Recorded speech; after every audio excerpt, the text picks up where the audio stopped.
Thank you for tuning in to Sad Girls in Anime. I'm Kiki. And this is Kaneki. And we're here to make you cry and stuff. Especially today.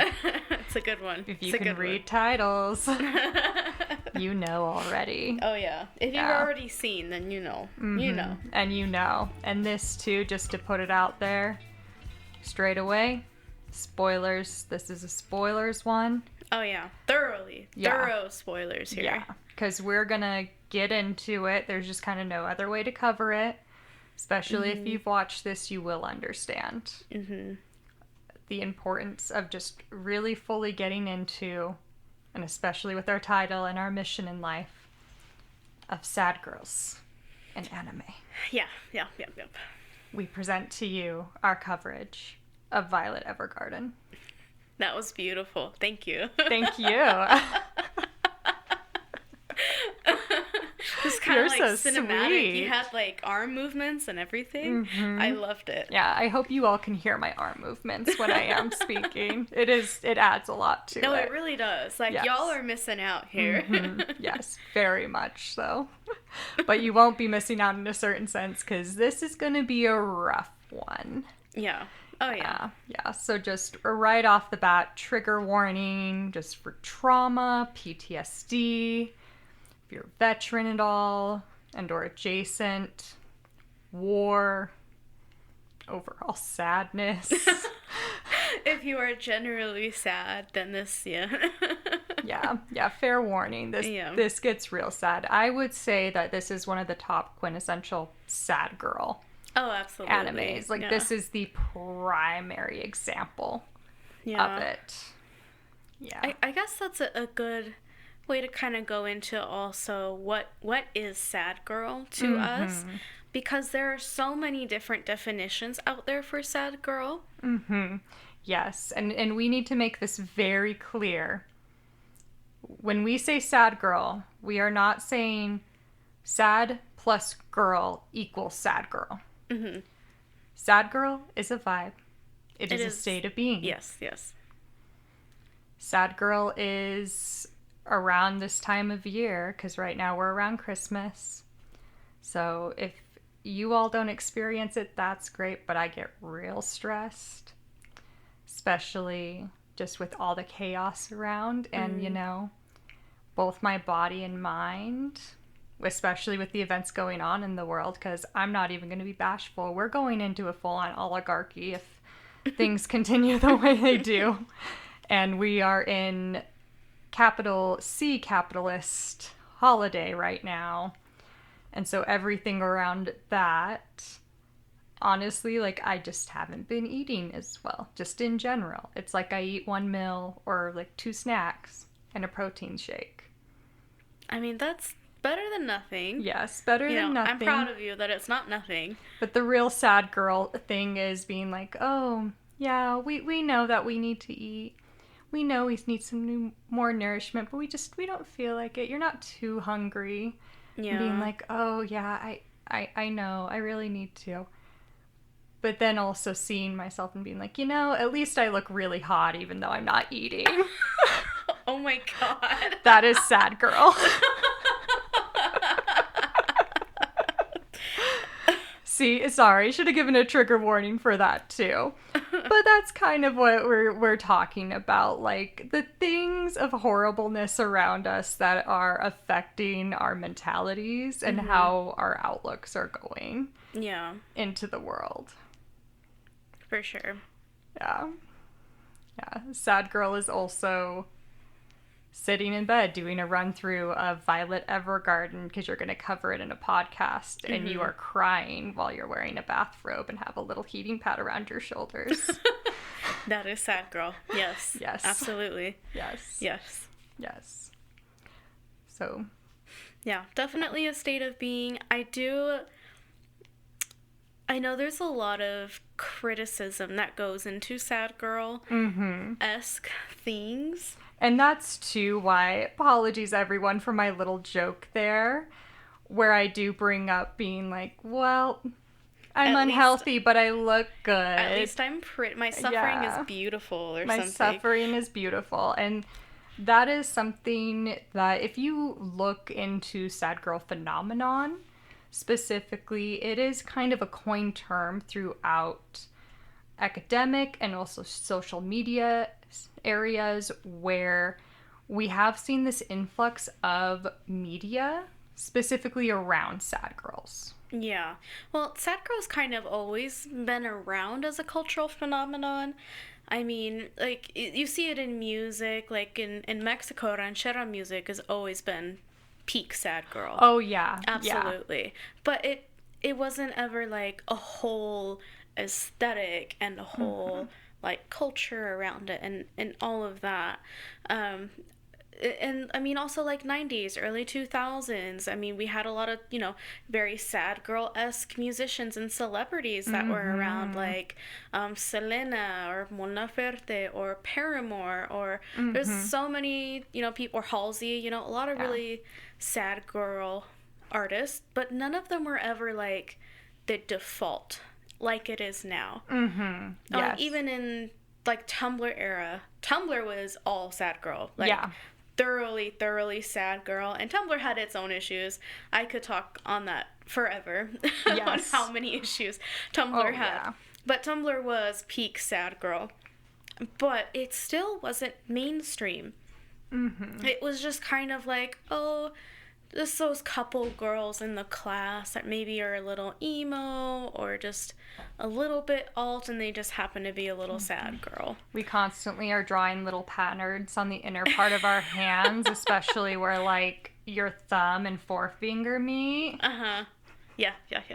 See what sad girl is not sad plus girl. It's many things, and I love that you bring up into Tumblr specifically to like reading in a little bit of it as well, because we do want to be well educated. We don't just want to be like, we're sad girls and spouting things out, because specifically Frederica Thielanderson is, I believe, how her name is pronounced. The way I'm going to say this now is stupid, but basically she has PhD in sad girl. That's her deal. Yeah. And she wrote this fantastic paper of just 21st century media and female mental health, titled Social Media Sadness, Sad Girl Culture, and Radical Ways of Feeling Bad, and goes very much into the Tumblr era. Yeah, well, it was such a big time for that. There were a lot of, fascinating things that came from that era. A lot of good things, a lot of bad things. It gave teenagers and other people a platform to feel accepted and like, okay, this isn't weird or unusual to feel the way that I feel, to be sad girl.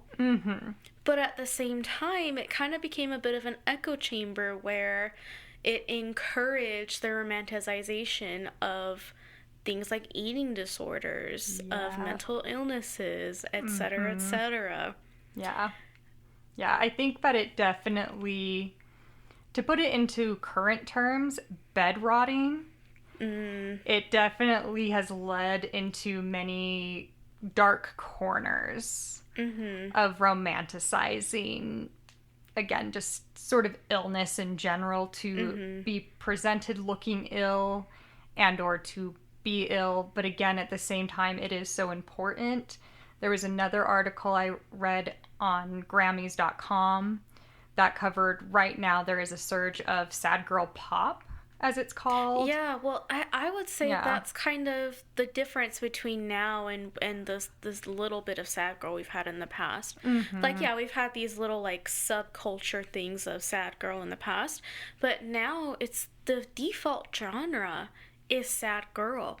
Who's on the top of the list? It's Billie Eilish, Halsey, Olivia Rodrigo. Like, these are Lana Del Rey. These are all peak sad girl artists. And they are topping charts left and right. And you look online at social media, and it's all about coquette. It's about all of these other subcultures that are really embodying sad girl. And it's... Oh, sorry, go ahead. Oh, no, sorry. I didn't mean to interrupt or anything, but want to bring up too, read a fantastic article that really goes into that as well. Just want to shout her out. It's written by Selena Perez. Oh, that was a good one. Yeah, specifically for Fast at UCLA. So that is a prestigious fashion club, from what I understand, in UCLA. That's at least how I read it. I haven't been there, so I wouldn't really know. But she writes a fantastic article going into that, especially like how Coquette really has established itself in there, where it was sort of present in Tumblr, but now it's really quintessential sad girl kind of culture, look, vibe. And you see it. It's now... I mean, that's another thing with, like, consumerism and sad girl. But you see that now in, like, regular stores of bows on everything. And bows, for recent times, is a very coquette thing. Something very heavily attributed to that aesthetic is the bows.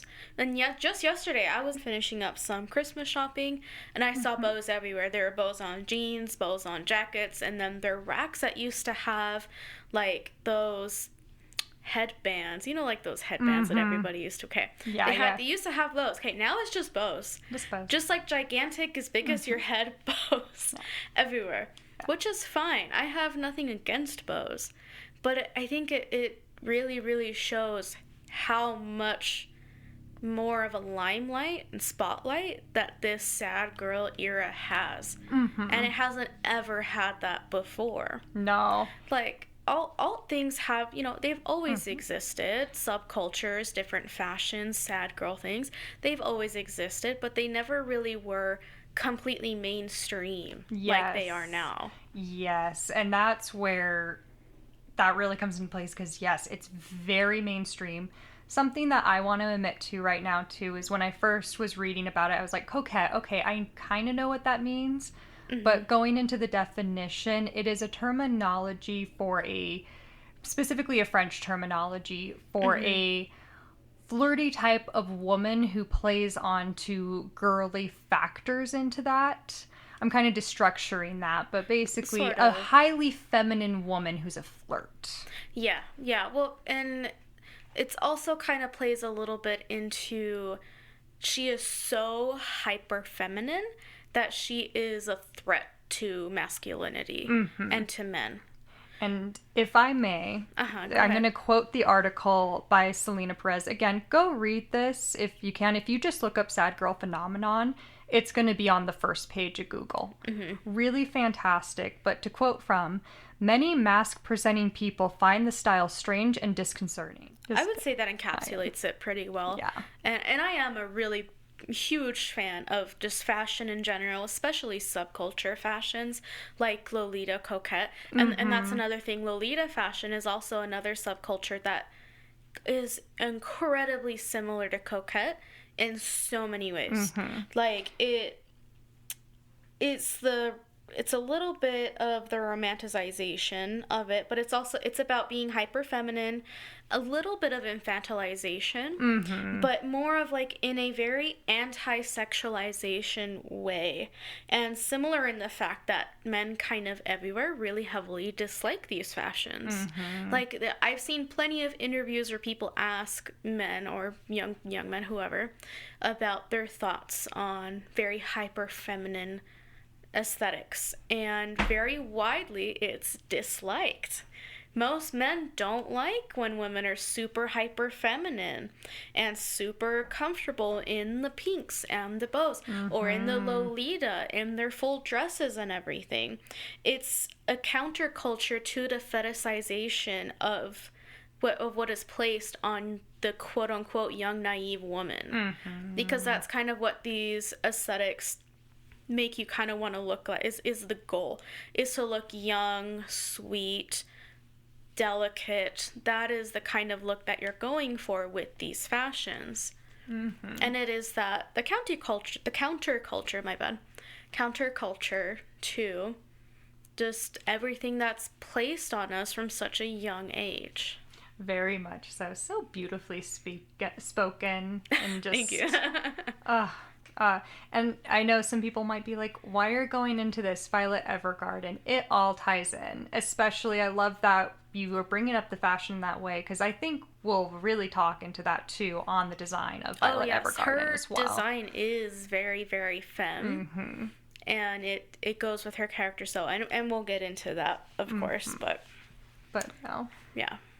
Yeah, well, I guess with that, should we just start getting into it? Yeah, let's going into, unless we want to get into more of like how we're sad girls and all of that, but I think we've gone into that enough. Well, I think we kind of covered it generally. Yeah. I mean, I do want to just put the disclaimer that, like, we're not the sad girl of Tumblr era of, oh, we're so sad, we're going to stay sad forever.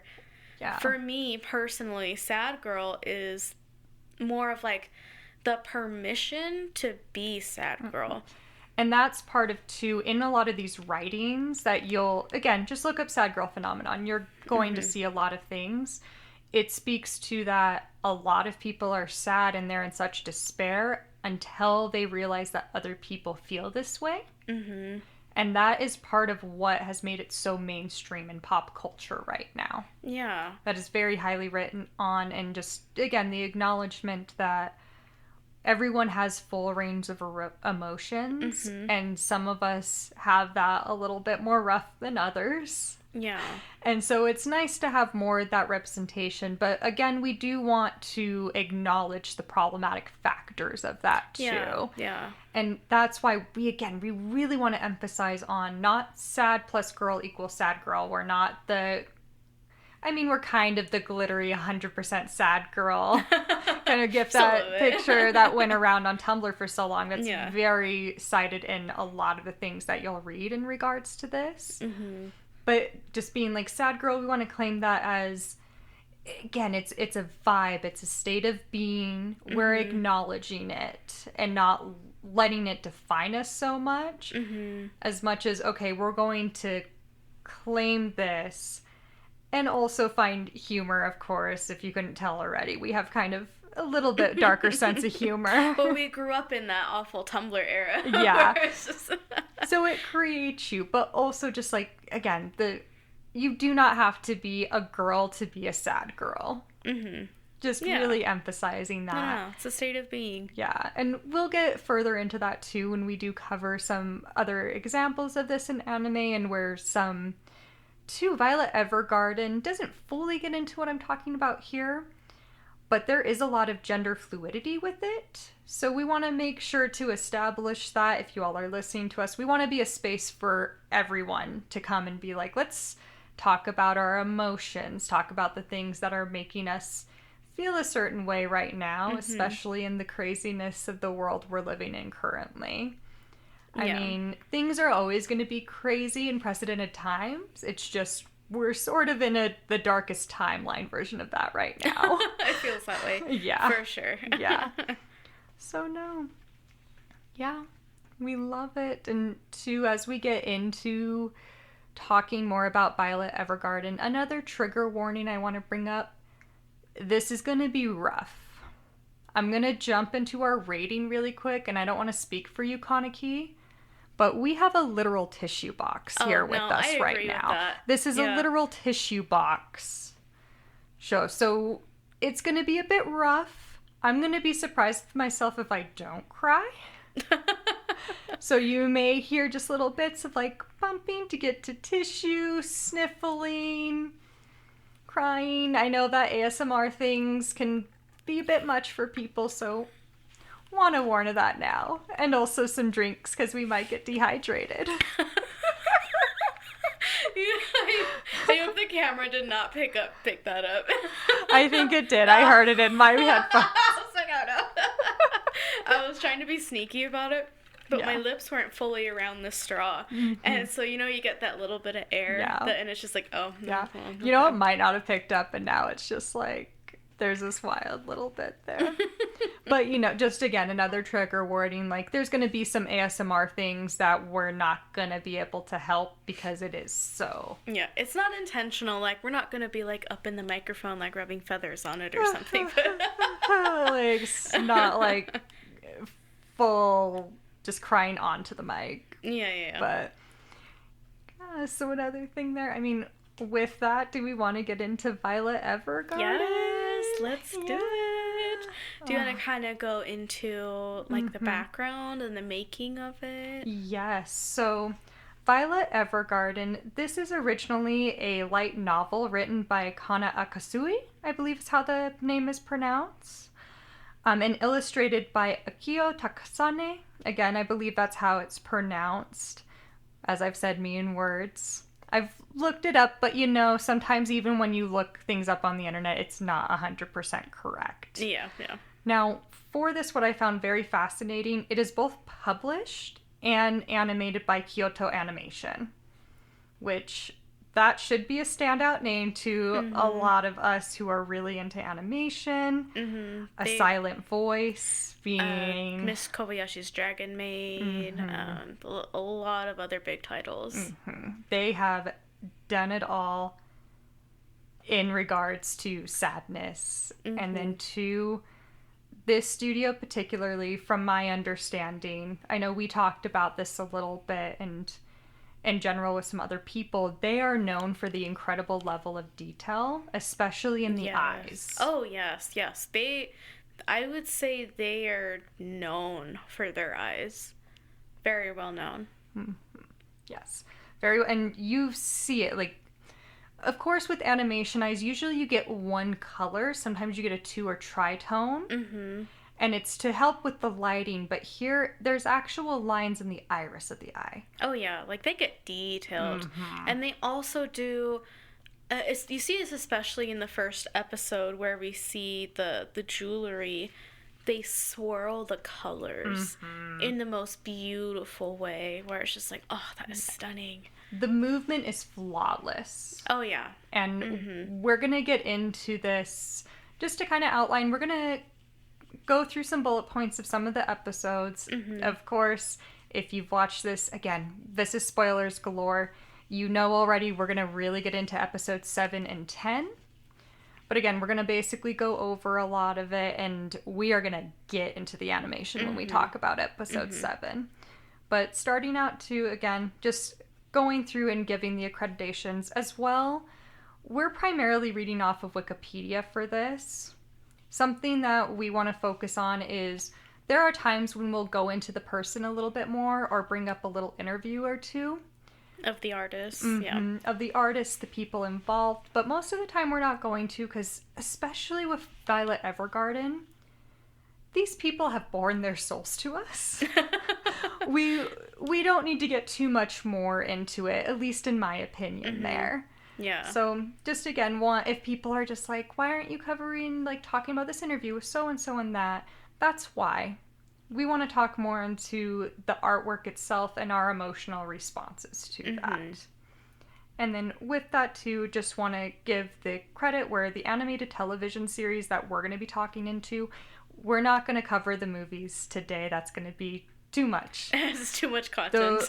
We'll, of course, talk about them a little bit. They're great. Definitely watch them. Yeah.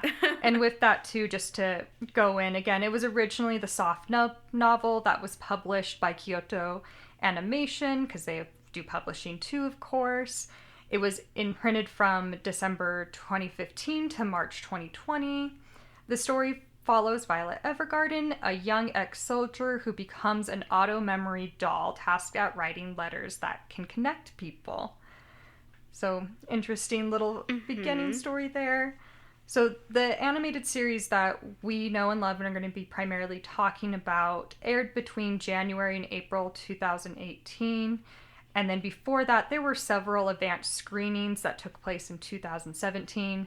Part of that being the original video of animation that was brought in, parts of the movie that were made initially, which then the movie officially was released in 2018, from what? Yeah.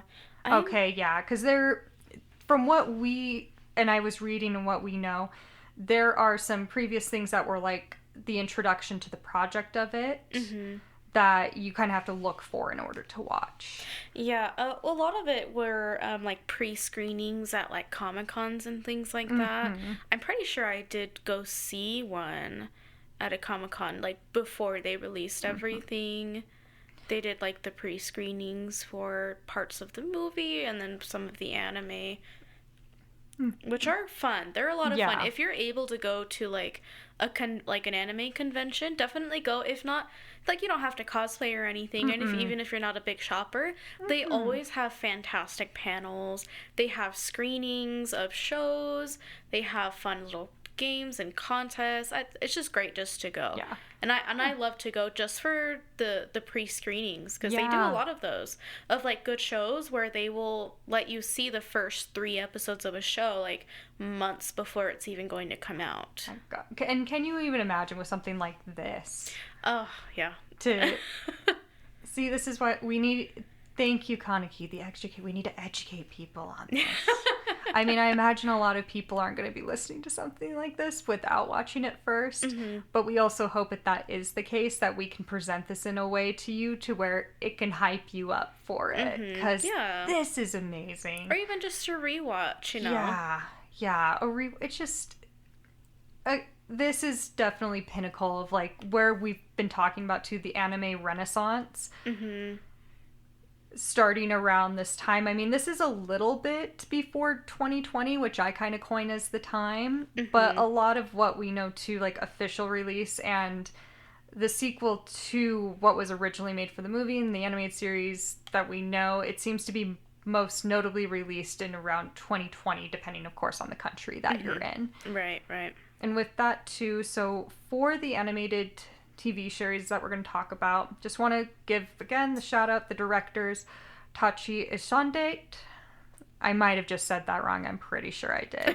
It's okay. Tachi Ishande, I believe is how that's pronounced, and Haruko Fuchati. I believe. Again, I looked these up, I listened to them, but you never know if you're fully getting it correct. Well, yeah, and it's not like your native language or It's anything. not my native language at all. I barely know my native language.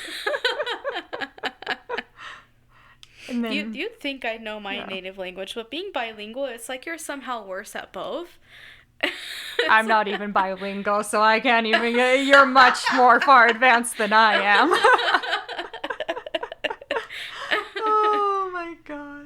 That is, but yeah. See, we just gotta have fun. We're gonna laughing now because we're gonna be crying pretty hard later. In like 10 minutes. Yeah. And then for the TV series, written by Ryoko Yoshida. That I know I did get right. I looked that up a few times. So that's kind of in regards to bringing together and to... not to get so sappy or anything, but just to put out there, anyone who had their hands in this, thank you. Oh, absolutely. Like, again, you can just tell that so many people put their soul, energy, just everything they had in order to create this. And it is truly beautiful. And with that, too, Netflix, that's the primary place you're going to watch this. Same with the movies. Both of them are up there. And then too, into the creation and everything that we know, I do want to bring up another person. Because with Violet Evergarden, if you're familiar with it too, you have this beautiful animation. These people that just put so much into that. Alongside it, there is the most beautiful music. Oh, the soundtrack is... The soundtrack. I have no words. It's just, it's so well done. It fits just the aesthetic of the show, the style of it. And it fits the plot, it fits the characters. It's just so incredibly well done. So, for me, and I'm kind of curious if you'll agree on this too, this soundtrack, it has breadth. No, I would agree. Yeah. It does a really good job at narrating what is happening and helping create and cultivate the emotion of what's being presented to you on screen. So with that, gotta give the shout out to, and honestly, again, everyone whose names I just said, everyone who's involved. I'm gonna make a new title for these people. They're ultimate sad girls. And one of our ultimate sad girls we just have to give the shout out to is Evan Call. Oh, yeah. Who is the one that does this music. If you're familiar with his work at all in general, not to get too into it, I don't want to deviate, but Thriven, Beyond Journey's End, or Solstice No Thriven, depending on how you want to say that. Josie, the Fish and the Tiger. There's countless other things too, but just his fantastic if you just want a nice Spotify playlist of music that gives you chills.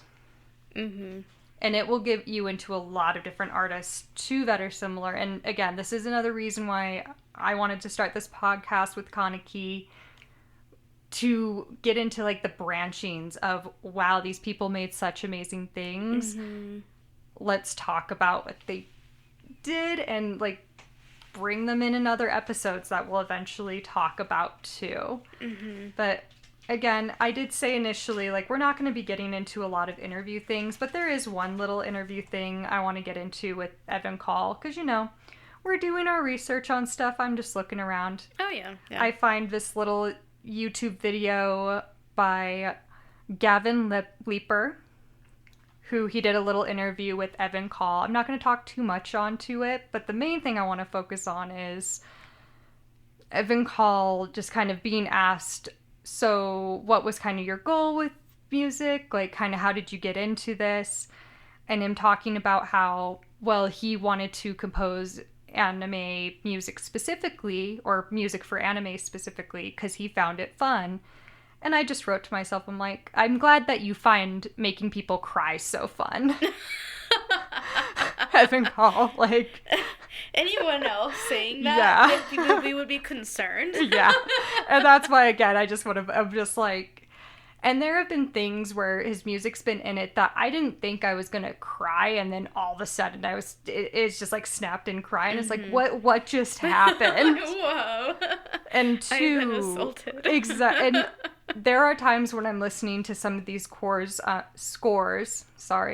listening to some of these scores, specifically Across the Violet Sky, Never Coming Back, Rust. If you just clear your mind and let it take you, you will feel the emotion that is meant to be there welling up inside of you. Like, it will invoke that feeling and give you the goosebumps and everything. And that's just the music alone. Pair it with the show, it's no wonder this is a tissue box rating. Yes, it's, again, like, we hope that if you've watched this, you're gonna be hyped, like, yeah, and then we're gonna make you cry. Or if you haven't watched this, we're hyping it up for you to watch it and or to do a rewatch, because it's incredibly cinematic. It's a work of art, and works of art needs to be appreciated. Thoroughly. Yes. Just, so yeah, let's get into it. And just another little thing, we'll post this on what will eventually be our socials. My initial notes of Violet Evergarden, I have, this is very sad girl Tumblr, a little 2xi with a sad face that's like frowny open, like, and a little tear on just lined paper. So that's a great definition too. What a look. See, I see that on someone's collage on their Tumblr or on their Pinterest. Yep. It will be ours on our... I mean, I feel like we're eventually going to get there, because that's part of the fun of this. Yeah. Yes. All right. So yeah, getting into it, Violet Evergarden. Okay. So what we're going to do here, just kind of outline, go through, and then we're going to get deeper into certain episodes and parts. Starting with episode 1, we have the introduction to Violet herself and her current condition. Yes, and we could talk forever on just this first episode alone. And I do really want, and I would love to talk forever about the first episode. Same, but I mean, we all have time that we need to consider. We have to cover the rest of the show. Yeah. Because all of it is fantastic, but the first episode, for the whole show, the pacing's fantastic, but the first episode especially, it does an amazing job at setting up the characters, setting up the scenery, world building, setting up the situation. It was just, oh my God, one of the best first episodes, I would say, that I have seen. It immediately grabs you. Mm-hmm. There's no other way to... It immediately piques your interest. Again, the artwork. This is people cracking their knuckles back. Yeah, they're like, oh, get ready. A lot of this is just a few steps away from being a photograph. Yes. Or actual film. Mm-hmm. And it's just... It's stunning. And with the first scene, isn't it Violet and her... Oh no, what was his name? Starts with the G. Major Gilbert. Major Gilbert. Mm-hmm. With Violet and Major Gilbert walking through a market. Although this is the first episode, you don't know them yet. You just see two people walking through a market, and then you see the blonde girl stop, and she looks at this piece of jewelry in a stand, and my God, that jewelry was stunning, because the camera pans and it's the most beautiful swirl of just like green and shine, and she stops and she's like, oh, it's your eyes. Yeah. And she's just so entranced by this piece of art. I mean, who wouldn't be? It, like, if I saw that jewelry, I also would be like, holy crap, that is... It's a step beyond animating the shading and lighting that you have with a gemstone. Mm-hmm. It's creating this just mesmerizing piece of media that is to be cherished and appreciated for what it, and just the emotional complexity too of the situation here happening. Again, this little blonde girl, and she's in what almost looks like a schoolboy's uniform, and the fact that it's military attire, with her major, and stopping in this market to look at it and saying, it's your eyes. And I think this brooch is the color of your eyes. Yeah. I think the way that they animated it really conveyed how important it was for this character. Yes. Because when you look at a normal gem, you know, it doesn't really swirl around like that, all pretty like. But to her, it absolutely did. Yeah. And from the get-go, we realized, okay, this man is so important to this character that we don't even know the name of yet. Yes. Yeah, and it's just kind of character detail. Major Gilbert, dark black hair, again, green eyes. Like, this is an emerald brooch that we're talking about, and it's referred to that too. And in general as the brooch that is his eyes. Yeah. But, I was starting to even get emotional with that. Going into that. So yeah, like, we start out with that, and then we go into Violet's current condition, which she is in a infirmary of sorts, and we see her with various bandages. Specifically, her arms are completely bandaged up. From fingertip all the way up. Like, you can't see an inch of skin on her arms. No. So you see that she's eating, she's writing, and she's having difficulty using her arms. Yeah, she's having a very hard time. Yeah, but she's working at it. You can tell that this is a very diligent person. And Violet, too, just to give the descriptor, blonde hair. Again, she's the one with the blonde hair. Almost straw blonde. I would say straw blonde. I'd say specifically, straw blonde, actually. Not even almost, but straw blonde hair. And then very... I don't want to say vibrant blue, because they're not electric, but they're sapphire blue. Yeah, I'd agree with that. With other various undertones. They are a very, very blue color. They're very calming. Yes. She has a very calming demeanor and appearance to her. And that's made very evident as we get to know her in the introduction. That there's something that feels cold about Violet, but you're not going to say that specifically about her. Yeah. And then, yeah, I do want to go back to that moment of her writing her little letter, because how they developed the world was so clever. And other movies and things have done it before, but they did it so well with the music and the animation. Because as Violet is there trying to write her letter, gust of wind blows in, her letter flows out the window, and then we follow the pages all around the city and the countryside.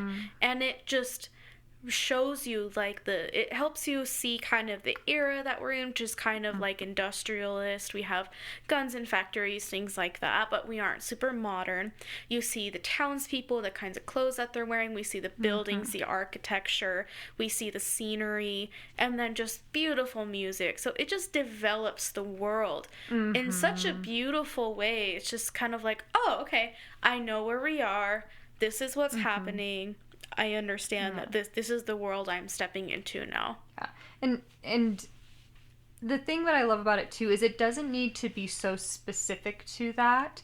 But if you do need a point of frame to think about, we're kind of going into a post-World War II type of thing. Yeah. The war has ended. We have an economy based off of production for war. We're going to a time of peace and potential economic boom. And so it just, it's so good. Okay, I need to stop just going to it's so good. But it really is. It beautifully puts itself together and gives you enough story to have an idea of what's about to happen, but still keeps things shrouded in mystery. Yes. Yeah. And they do that very well with the introduction of the next main character, which is, I forget his name, but he is Lieutenant Colonel, and sorry, I just need to go into a little bit. There is a beautiful gender fluidity in this show. Oh, yeah. And part of this, too, it is Lieutenant Colonel Claudia Hodgins. Hodgins, that's his name. He's referred to as Colonel Hodgins, but he does get referred to as Claudia at times. And not to say, like, oh, he has a woman name. It's nothing like that. It's just, can we please bring back, men Leslie's, Ashley's, Marion's, Claudia. I love Marion as a guy's name. How about Claudette? Claudette for a man's name. That's cute. I think like a version of Claude. Anyway. Side tangent. Yeah, side tangent. I'm gonna bring it up a couple more times. Instead of these like it's a thing I appreciate about this so much that because they did it subtly enough, but also has it screaming in certain other aspects that if you've watched it, I'm sure you know what I'm going to refer to. But again, it's just an example of that, and the overall factor of there's very few characters in this that aren't actually staying true to their emotion and expressing it. Yeah. We only really see that with two characters where they're not participating in that right away. So that's kind of why I want to bring that up too, is it's not all strong man army, we aren't going to talk about what happened. Yeah. Type of thing. That I think is what the whole show is kind of about. Is this show is about a post-war veteran learning to talk about everything that happened and accept everything that happened. Yes, 100%. And just the way too that you, of course, in certain ways, you can't fully empathize with the characters, but you see some of these characters learn to empathize. And it is just heart-wrenching and pulls at you, but it's so important to see, too. Absolutely. Oh. Yeah. But anyways, Hodgkins comes in. Yep. Our main character, Miss Violet Evergarden, is in her little hospital bed. Yeah. And then he walks in. Immediately, Violet is at attention. Well, not immediately. But then she corrects herself and she's like, oh, my bad. You're a lieutenant. She gets up. She salutes. Yeah. Very military soldier. She seems very natural in this position. Yeah. This is her default. Off the bat, okay, oh, she is military. Yeah. There's something going on here. Yeah. And two, to bring into that, Violet, you can tell in the design of the character as well, and it does later get into it. She's somewhere between 14, maybe 16, 17 at the oldest. She's young. She's young. And that's something that I can't remember the episode it is, but it is kind of brought up like, oh, doctors think I'm about this age. Mm-hmm. But we don't actually know. Yeah, we don't actually know. We don't actually know. So it is like literally the smallest girl, and she almost has a meek, cold look to her because she's very emotionless. She's like, and people later in the series refer to her as a doll. Yes, because that is kind of what she appears like. Because she's firstly very pretty. She appears to be very dainty, very pale. She looks like a doll. Yes, and in the way that she moves, especially in the beginning here, where she's like saluting, very mechanical movements. Yes. And again, great introduction to her character, learning right off the bat, oh, okay, this is who she is. Yeah. At least as of this moment. And our lieutenant colonel, even though he's a lieutenant colonel, is freaked out. He's like, whoa. Yeah, he is immediately like, you can stop now, Violet. No, you can stop. Like, you can sit down. And she sits down. And he does cite, like, Violet, the war is over. Like, you don't need to refer to me as lieutenant colonel, especially because I am no longer a lieutenant colonel. And that's when he introduces why he is here, which is he has made an agreement to take care of Violet. On behalf of her Major Gilbert, which since that very opening scene, we have not seen. No. We have that opening scene. It just introduced that, okay, there's a structure between these two characters. And now Violet is in the hospital, bandaged up. Something major has happened. We don't know what yet. Now we have someone coming in, starting to explain that story to us. Yes. And first thing post introduction and like them talking that Violet asks is, what is the news on Major Gilbert's condition? And beautiful animation moment here. And great character building as well with Hodgkins is that he puts his hands in his pockets. The camera pans down. It's like he can't meet her eyes. He puts his hands in her pockets and he just kind of averts the question, which I don't know. I love the little details like that. Yeah. Because the little details can tell you so much about a person. So clearly he's uncomfortable. We know something has happened that he doesn't want to say. Yeah. Either Major Gilbert's in critical condition and or dead, and he just cannot bring himself to say anything. And we see that right off the bat. Yeah. Just with the tiniest little pan down of the camera, showing that he is very clearly uncomfortable in this moment. Yeah, he does not want this to be happening. And to point out, we as the viewer know this. Yes. Violet does not know this. No, Violet is not picking up on any of this. No, not at all. Not at all. And just, it immediately Lieutenant Hodgkins immediately diverts, being like, that's part of why I'm here, is Major Gilbert has asked for me to bring you under my wing, basically, like, for me to care for you. And we are going to now go to your new place of employment. It's basically... Which is quite funny. Yes. Because then all of a sudden, they're in this very nice house with a sweet little old lady. Yes. Having some tea, And... Oh, and then we get to see Violet's hands for the first time. Is in this next scene. We see that she has fully metallic, fully articulated hands. Yes. There is one thing I need to go back on really quick. Oh, sure. Kaneki. Yes. So sorry, not to but the reason I need to go back on this, Kaneki and I talked about this. This is more of, I guess, my household thing. I'm curious if other people want to talk to this. But when I am finishing or have finished a fantastic anime series and I'm like, wow, this has hit my heart and soul so heavy, I go back and watch the first episode immediately to see what I might be able to catch on to that I didn't before. And in the midst of Lieutenant Hodgins taking Violet to this grand manor, it's an estate, the Evergarden estate. which is a part of Major Gilbert's family. And that, of course, will play further in. But as they're on their way, Lieutenant Hodgkins, they're talking, him and Violet are talking, and he brings up, hey, I have gotten you a little gift. Oh, that's right. Yeah, as a like, well, yay, you're getting well gift. Mm-hmm. And it's 3 stuffed animals. It is a kitten, a bunny, and puppy. So obviously he does not know anything about Violet and her preference. That's why he has bought these 3 stuffed animals. And he's like, I've gotten you a present. Pick one. She says, I don't need it. So then what?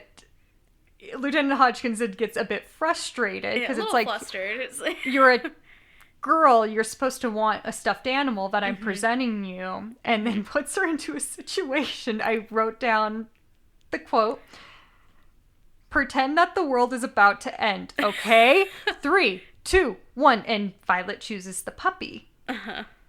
Now, the first time watching this, I thought I had heard something along the lines of, oh, well, Major Gilbert him and his brother talked about having a dog when they were younger. I didn't have the subtitles on at this moment. Oh, fair. So that's what I thought I heard.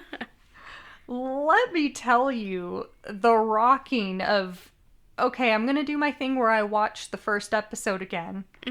And what is actually said here of the reason that Violet chooses the puppy is because the Major's brother once told me, you're actually just like Gilbert's dog. Oh my god. And I stopped my rewatch after. I was like, yep, that was the thing I didn't catch on to. That just made everything so much more tragic. Well, and very tragic in the fact that she doesn't even realize that this has a negative connotation. Yes. She says this very matter-of-factly. There's nothing negative about this. Yeah. I mean, she chose the stuffed animal because of it. If it was negative, who would want a reminder of that? Yeah, yeah. But to her, it's just, oh, okay, he just said, I'm like his dog, whatever. Yeah, Claudia really wished he didn't ask that question in that moment. I was like, oh, that was bad. That was bad. Oh. It starts to develop again. Like, you can tell immediately that there is something deeply wrong. Something very different about her. Yeah. I don't want to say wrong. Yeah, and thank you for doing that, because I was about to correct myself in that Violet herself is not wrong, but there is an underlying just real fuckery situation happening. We were like, what on earth? Sorry, not to cuss, but that's just kind of the best way to explain it, is it's just, imagine being in a situation like that, where essentially a child is being like, well, I got compared to a dog one time, so I'm picking the puppy. Anyway, getting further on to, as we start to realize, like, something is very different about Violet. We are in the Evergarden estate, which Major Gilbert did specifically ask for her to go to for housing and being taken care of. Yep.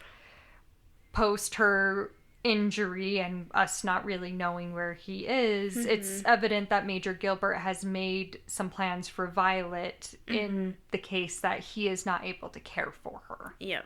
And that is what is happening. Yep. We get into this beautiful manor. There's this very sweet older lady. They have money. They have money. Yeah. Major Gilbert comes from a very affluent family, that is for sure. And part of the two interaction between, I believe it is some form, I would imagine his aunt or something. Something like that. Yeah. Because it wasn't his parents, but it is someone in his family that shares his name. Yeah. It is that. And part of the interaction is, as we see that Violet has metallic hands, obviously her arms are not there. It's just these metallic hands. And part of that is that tea is being served and it's still very clumsy for Violet to work with these. And so tea gets spilt. And this woman, she presents to Violet these gloves that she wore when she was younger. And there's a point, too, where she mentions wanting to have someone like Violet in the house where she has lost a child. And Violet's like, well, I can't be a replacement for your child. Just very blunt. Yeah. Off the bat, no hesitation. It's just, It's just like, I know I'm not quoting that directly, but it's like that's the situation we're in where she cannot understand being empathized towards. She does not have the capacity. It just does not compute in her head. No. Yes. And it's just... Oh, and then another thing I wanted to go back on super quick. Yeah. Just on sound design. When she first takes off the bandages after the hot tea spills on there, you start to hear the clinking of the metal. Oh my god, that made it feel so real. Yeah. Palpable. Like, I felt like I could just reach out and touch her hands. But the sound design, they so well and cleverly well done is the sound design. Just on her metal. I mean, everything is clever, but like especially with all the little articulated joints, and it's just like crisp. And as you said too, you get that before the reveal. Yeah. So it keys you in to what's happening here. Yeah, and as she's taking off the bandages, you start to hear it, and you're like, oh, and then she gets it off, and there you go, fully metal hands. And so not only is her personality and presence very different, very, like, you just don't know what to do with. This is not how humans interact with each other. That's just the best way to put it. She also has this physical and human element about her, which is that she no longer has her arms. They are metal. It's an automail of sorts, taking from Full Metal Alchemist type of... Right. Yeah, there is a story here that is being unfolded to us in the best pacing and most beautiful way too. But we don't quite get to that yet. We first get to how Violet is going to go to work. And she is really struggling with some of this because as she's kind of getting settled into what is going to be her new home in life, she is obviously having crisis with this because she needs to be given orders. This is when it's really apparent to us that Violet can only function under a very strict structure in which she is being told what to do and as she is reporting back to her superiors. Just military. That is all she knows. She is military. And she talks about, and it is so...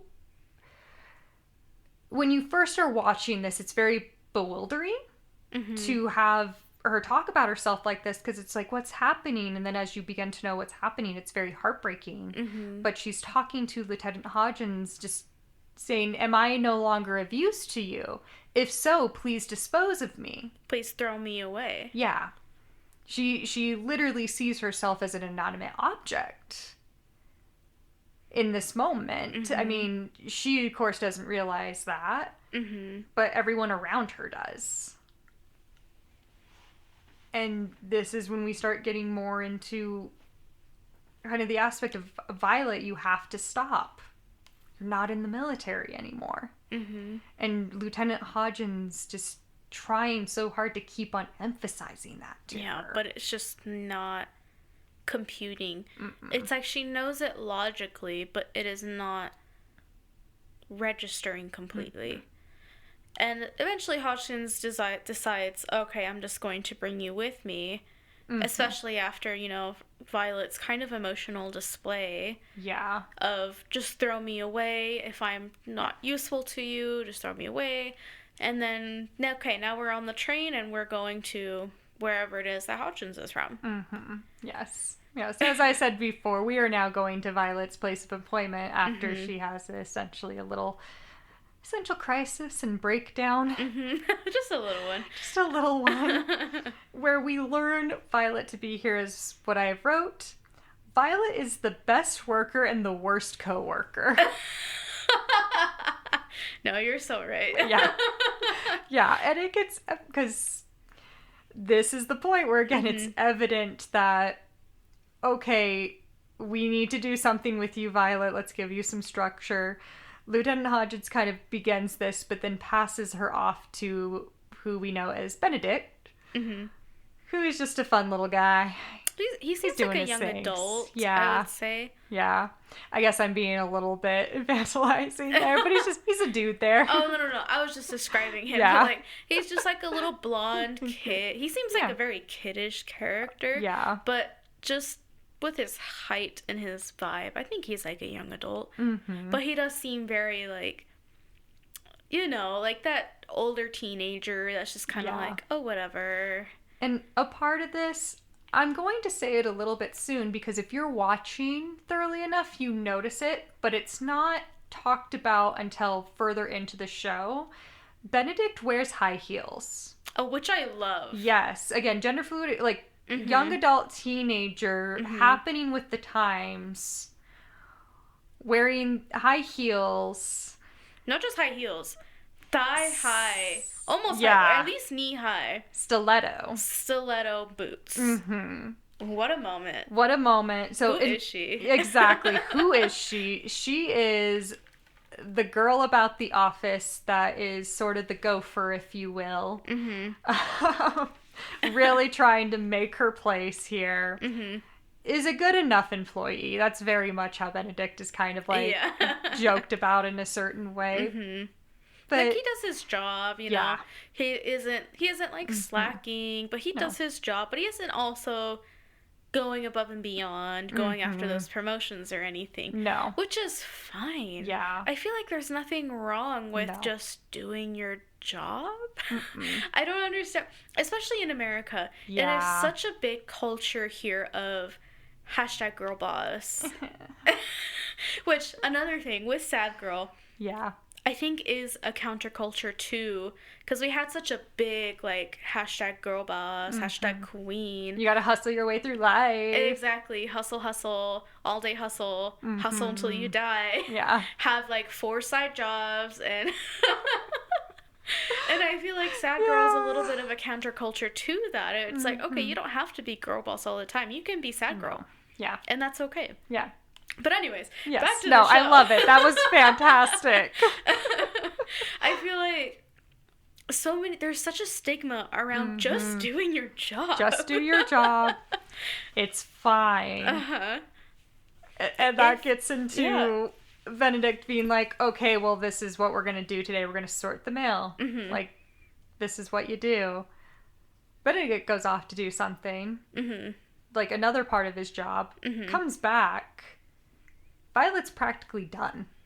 And he very clearly did not even expect her to get through most of it. Yeah, he expected her to maybe be halfway through it by the time he got back. Yeah. At most. And so he's like, and Violet's like, I'm almost done. He's like, did you just get through all this? Did you not take a break? And she's like, no, I'm used to having long missions. It's I can't remember if that's verbatim. It's like, no, she said missions. Okay, she referred to it as missions. Yeah. Or assignments. Assignments. It's assignments. Oh, assignments. It's assignments. I'm used to being on long assignments. It was something like that. Yeah. Just like, oh my. And Benedict does not know what to do. And he's very like, he seems kind of frustrated. Yeah. Because, like you said, Violet's the best worker, but worst co-worker. Because with her having finished sorting all of this, this now means that he now has to go and deliver all of this. No, here's the kicker of this, though. Sorry, I'm not trying to, like... He's like, well, the next thing is to deliver it, but I'm going home now, because it's the end of the day. Yeah, it's dark. Yeah. Yeah. So it's not even that now it's his task to deliver it. It's his task to deliver it, but during tomorrow's work hours. Yeah. Which, good on him. Put your work boundaries down. But, again, just to explain where Violet is at, this is Benedict's logic. Is like, well, we're human beings. We need to go home and rest now. He says, well, the next thing to do is deliver the mail, but I'm going home now. He does not specify to Violet. He doesn't tell her, okay, you can go home now. It's just, oh, next we are going to do this. I am going to go home. Bye. Dips. Which, I can hardly blame him. He's known this girl not even an hour. Yeah. He just gave her instructions in the morning, left, came back, talked to her a little bit. Okay, bye. Yeah. I feel any reasonable person would, yeah, you know? Yeah. Benedict is it's very reasonable. Yes. Benedict is reasonably, like, freaked out a little bit. And then he's fine. And then what does Violet do? But the task given of, well, the mail is sorted, I'm going to deliver it now. And so she goes out with her little bag. Yep, little carrier bag. Just, I don't know why this is killing me right now, but it's like you really think about it, and it's so absurd. It's just so well done. It's such good storytelling. And she's out delivering, and there's actually a scene where Lieutenant Hodgins, he's on, like, a train cart about the town, and he's like, because part of 2, I guess we didn't fully establish this, but Lieutenant Hodges has started a postal company within the town, so that's what Violet's new employment is. She's a union worker. Yeah. Anyway. Go for her. He's like, oh wow, there's a company that's delivering mail this late at night? We can never pay our workers to do that. Little does he know. And then he realizes, he's like, hold on. Then he sees his logo on her bag. He's like, what? Gets off of the train. Or the little cart, whatever. You all know what I mean. And he's like, Violet, what are you doing? I think I literally just quoted him right there in the tone and everything. She's like, I am delivering the mail. Clearly. Do you not have eyes? Yeah. And he's like, at this time of night? So Violet finally gets the order to take a break. And we cut to scene. It's Lieutenant Hodgins, Benedict, and Violet. And Lieutenant Hodgins at point needs to literally tell her, like, go ahead and eat, Violet. Yeah, because they're at, like, a little restaurant having a meal together. And she's just sitting there. They're going. And he's like, oh, okay, Violet, you can eat now. It's just like, again, it's such perfect storytelling because it's putting up this tension, but also just like, what is happening here? Yeah, well, it's showing the stark contrast between living a life where you only breathe when you're told to breathe, being in such like a military lifestyle for such a long time. It's all she knows. It's all she knows. Can't function on her own. She's obviously a very capable person, but she cannot function on her own. No. In at least the current capacity, to which Lieutenant Hodgins, is it Hodgkin or Hodgins? I think it's Hodgins. It's Hodgins, okay. Oh, okay. I keep on throwing a K in there, probably because we're Kiki and Kenki. Anyway, sorry. Like, for Lieutenant Hodgins is trying to very gently be like, Violet, well, like, you can't work through the whole day. Like, you need to take breaks, all of this. And Violet is like, well, it's okay. Like, it's not a problem. And Benedict is like, no, it is a problem. Which is, again, Benedict being like, no, you are the worst coworker. This is a problem. Like, you cannot just work all the time. We love Benedict for this. He gives the boundary of work-life balance. He's like, no, absolutely not. Yeah, like, what? No, this is a problem. And then Lieutenant Hodgins is like, stop it. Like, don't make her feel bad. Oh. So yeah, this is what we're setting up into, is just Violet has no real direction because she needs to be given direction. But of course, this is anime. This is a beautiful medium in general in media. So we establish the fact, okay, Violet needs direction. And then, thankfully, we get to that direction pretty at the end of the first episode. Still in the first episode, which is why I say the pacing is fantastic. It's so good. And to set it up, there is a gentleman that comes to the Evergarden estate. Violet, again, she needs to be told to go back to the Evergarden estate. Go rest, Violet. And I can't remember the exact thing, but a gentleman shows up. He needs a letter written. Oh, no, she was cleaning the windows of the postal office. Okay, yes. Okay, sorry. I got that confused. I thought they were at the Evergarden estate. Yeah, Thank you. This is why you need two people for this. Just a cross-check. Yeah. Yeah, but she's cleaning the windows of the postal office when a gentleman comes in, and he seems very nervous, kind of flustered, and he sees her, and immediately he's like, oh, you're the person I need. Starts telling her this, like, oh, I need you to write me a letter, blah blah blah. And she immediately is like, oh, okay, what would you like me to write? And they're just there, like, in the front door area by the windows. And this man seems even more flustered. He's like, you want to talk about it here? Yeah. He's just very, like, I am asking... Like, it seems very unorthodox. Yeah. It's... It is, because as we find out, and Violet finds out, he's there specifically to have a letter written for him. Because a lot of people in this time and era, they don't know how to read or write. Yeah, so the literacy rate is quite low in this world, in this era. And the postal office has a service called the Auto Memory Dolls. And they're all just beautiful women, gorgeous, love them. Yes. And they're all very good typists, and they all have great designs, every single one of them. But it kind of cuts over to a scene of one of the Auto Memory Dolls finishing up a letter for this gentleman that came in, and Violet is just kind of entranced watching this exchange. And the woman the doll, she finishes typing, like, oh, blah blah blah blah blah, I love you. It's basically, the guy was trying to say I love you to this girl that had gotten engaged, and he wanted to express his feelings to her. Yes. And so she finishes up typing up that letter, and then Violet is very confused, and she asks, how did you know that that's what he actually wanted to say? I don't understand. And that's when we learn what Violet's... it's getting to me. She doesn't understand. She's like, well, how did you know? Just exactly, like, how did you know what he's meaning to say? And just, it's so beautiful.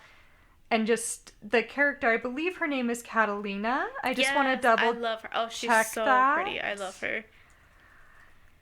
And basically goes into, well, letters are meant to be a way for us to truly express our feelings to each other. That's part of what I do as a doll. Yeah, Catalina. Yep. Yeah. Or Catalea.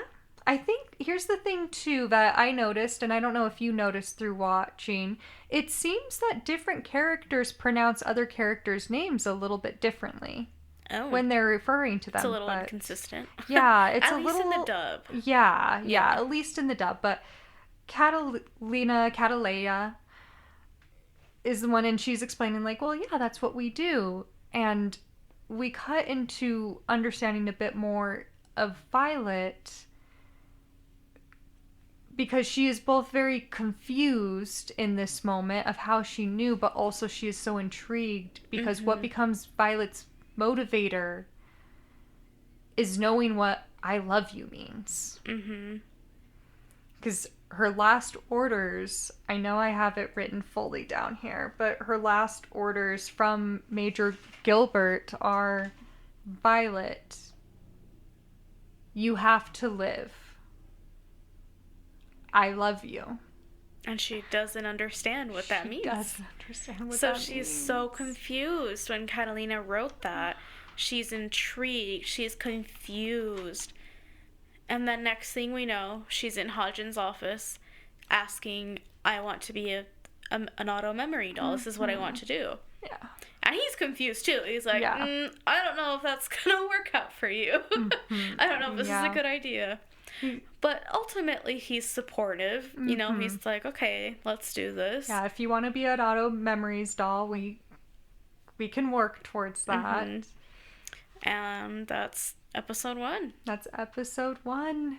And we get introduced to the doll with that too. And another little thing I gotta bring up. Kaneki, you would make a fantastic auto memory doll. Me? Yeah. You would be a fantastic doll. No, really though. Really. And that's sweet. As we get into episode 2, we'll get into why. But you really would make a fantastic doll. Oh, thank you. That's so sweet. Yeah. Sweet. Anyway.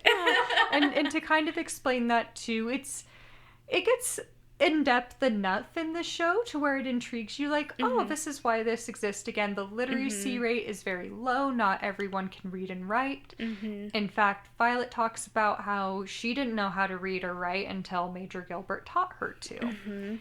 And the auto memory doll, the story behind it is the typewriters that are being used. They are known as a auto memory typewriter.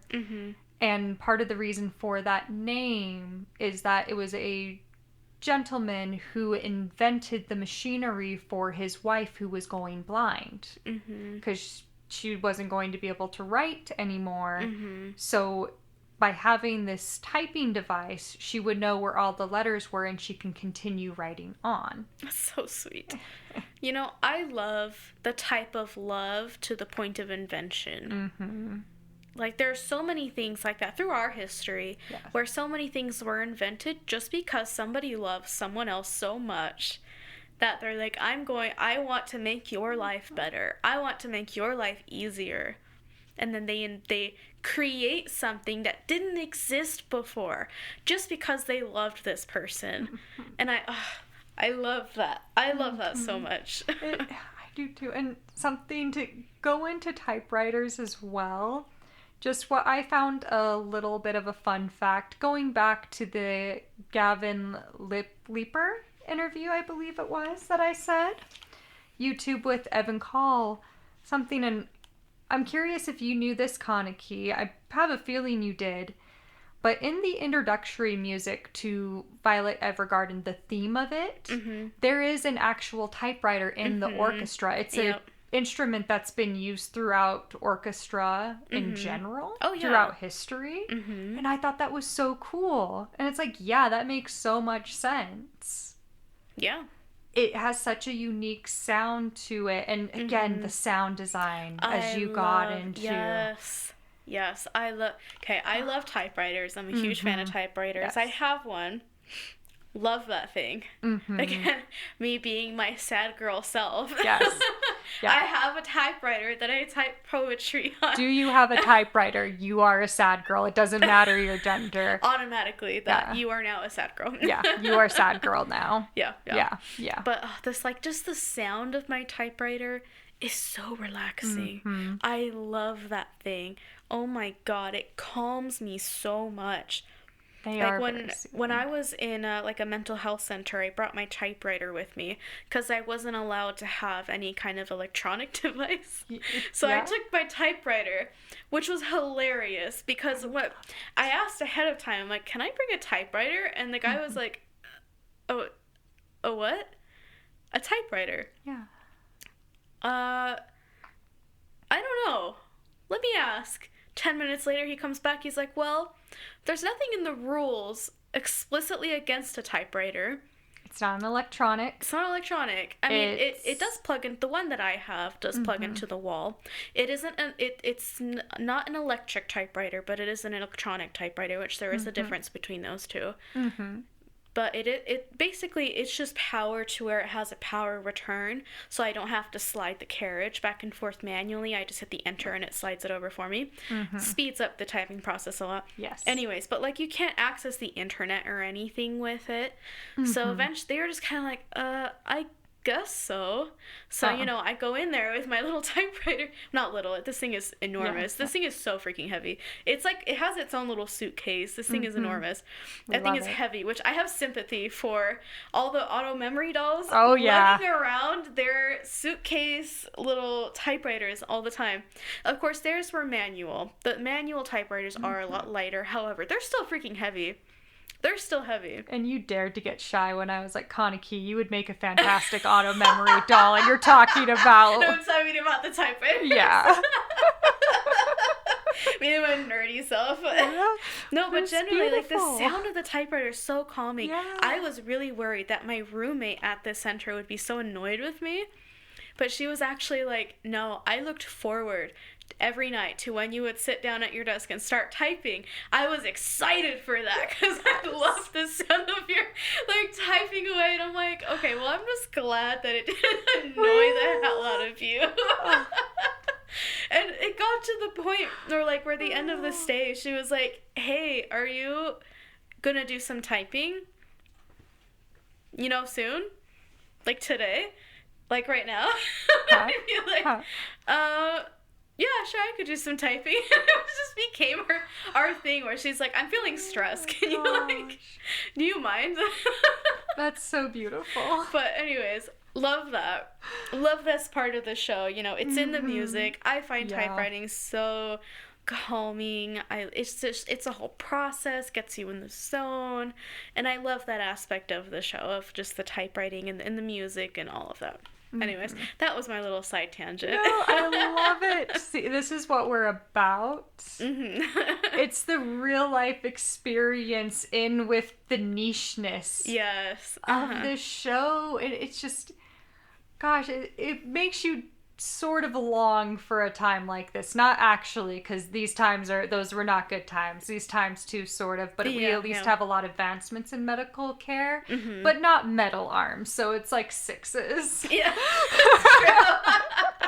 It's like, some things are cooler and other things not. Yeah, it's like post major war and rebuilding of things. No thank you. But anyway, yeah, episode 1, getting into it, setting up the world, setting up that Violet, all she wants to know is what I love you means. This is her motivator. This is her drive.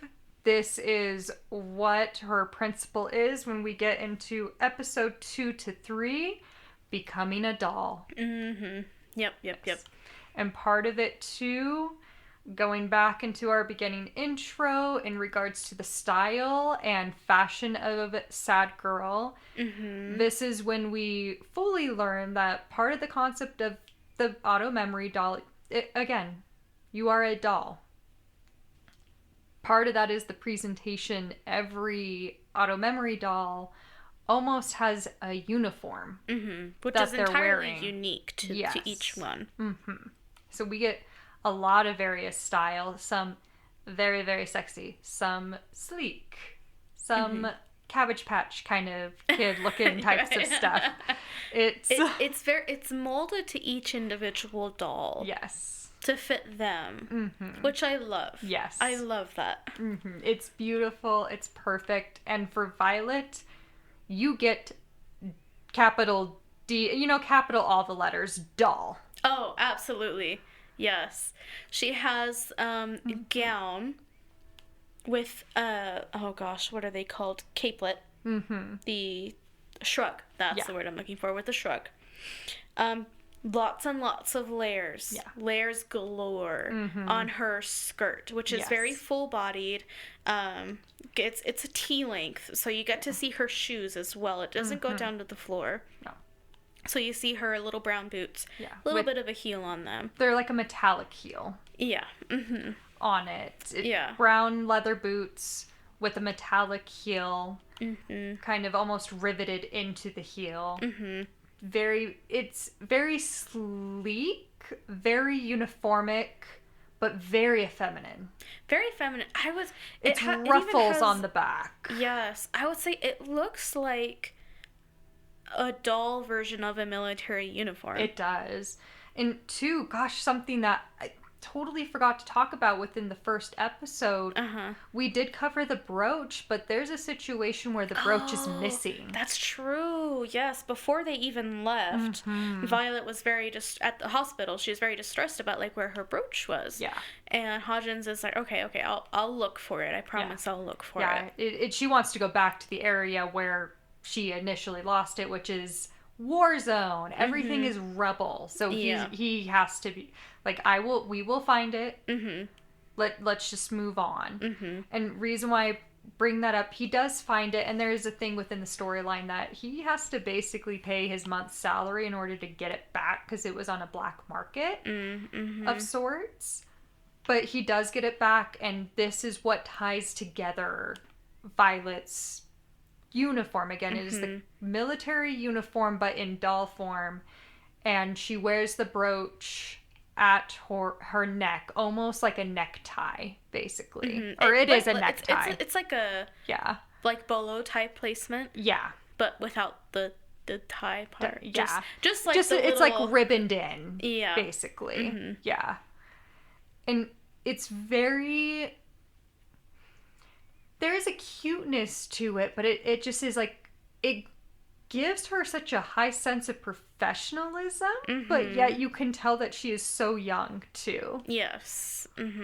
Wearing this, and she has this beautiful little kind of braids that are at the side. Just it's so well put together. Yes, it fits her very well. Plays into her very doll-like appearance, while also showing how particular she is about things.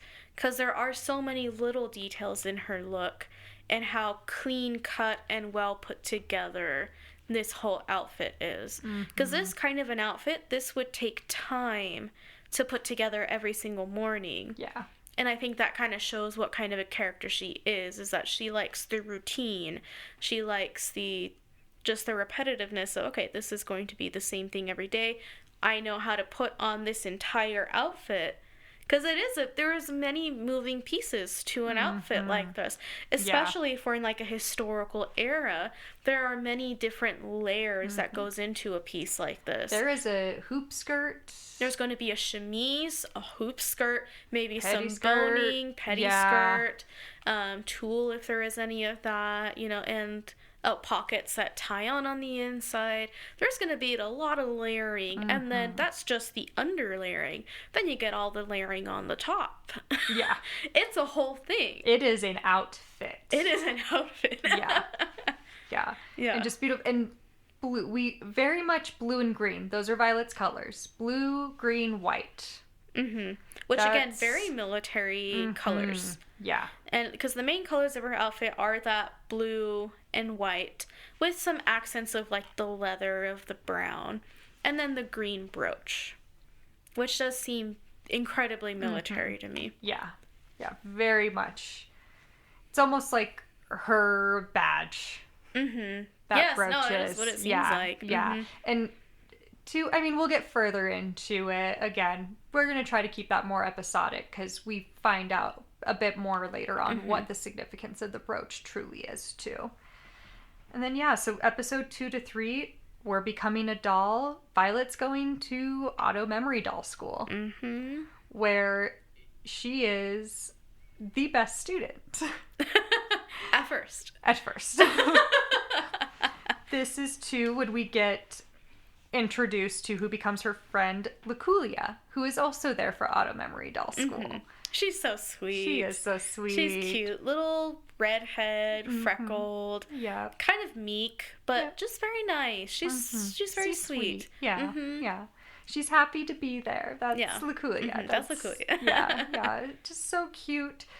We get into kind of her introduction and something that the series doesn't do initially, but then further goes into. We kind of get it initially, and where we have the introduction of, well, Violet has been kind of kept a secret from this world.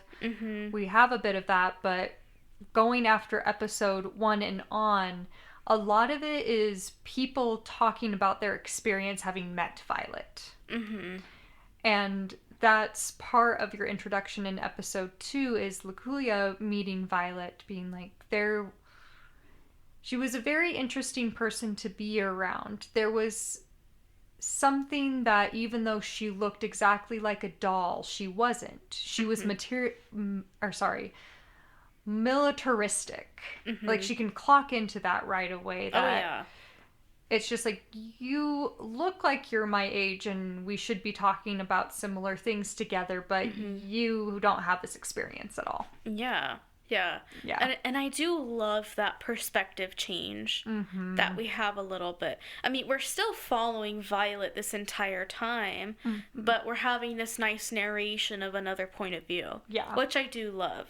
Because, again, further developing the characters. Very much so. And with that, too, as a part of, again, we have Violet is the best student. She's hitting all the marks of the technical things. Yeah, perfect accuracy, amazing speed, and she's doing great in all of that. She has the typewriter down. Fantastic. But we get to a point where, well, what are you going to be doing as an auto memories doll? You have to write letters. And her and Luculia get teamed up in one of their assignments where they are going to be writing a letter for each other to someone else that the person knows. Violet chooses for her letter to be to Lieutenant Hodgins, and Luculia asks for her letter to be written to her parents.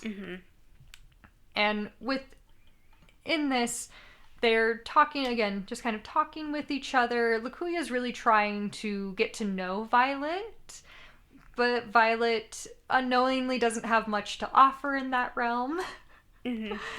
She's trying because she's asked to, but she obviously doesn't quite know how to socialize with people. Yeah. And her deliveries so sweet about it. Yeah.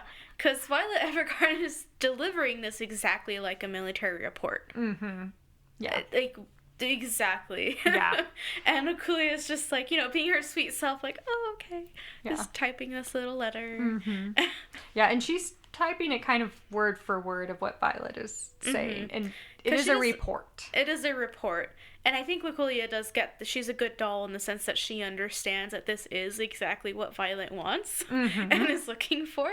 So I think she did a good job of, following this format that Violet is speaking in.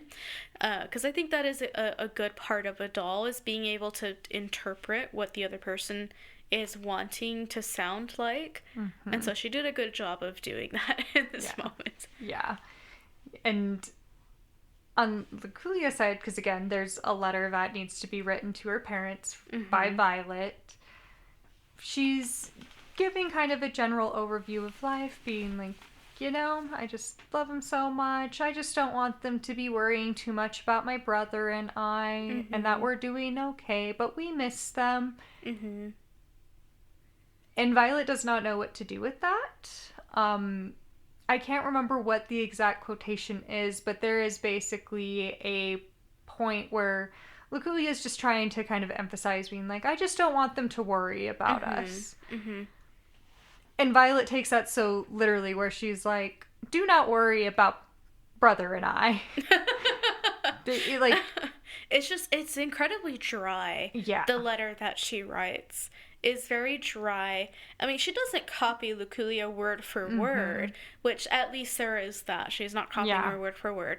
But it is incredibly dry, very blunt, seemingly kind of cold, I would say, because it is reading like a military report, which the teacher critiques her on. The teacher comes over and she reads the letter out loud, and she's like, hey, Violet, does this sound like a letter to you?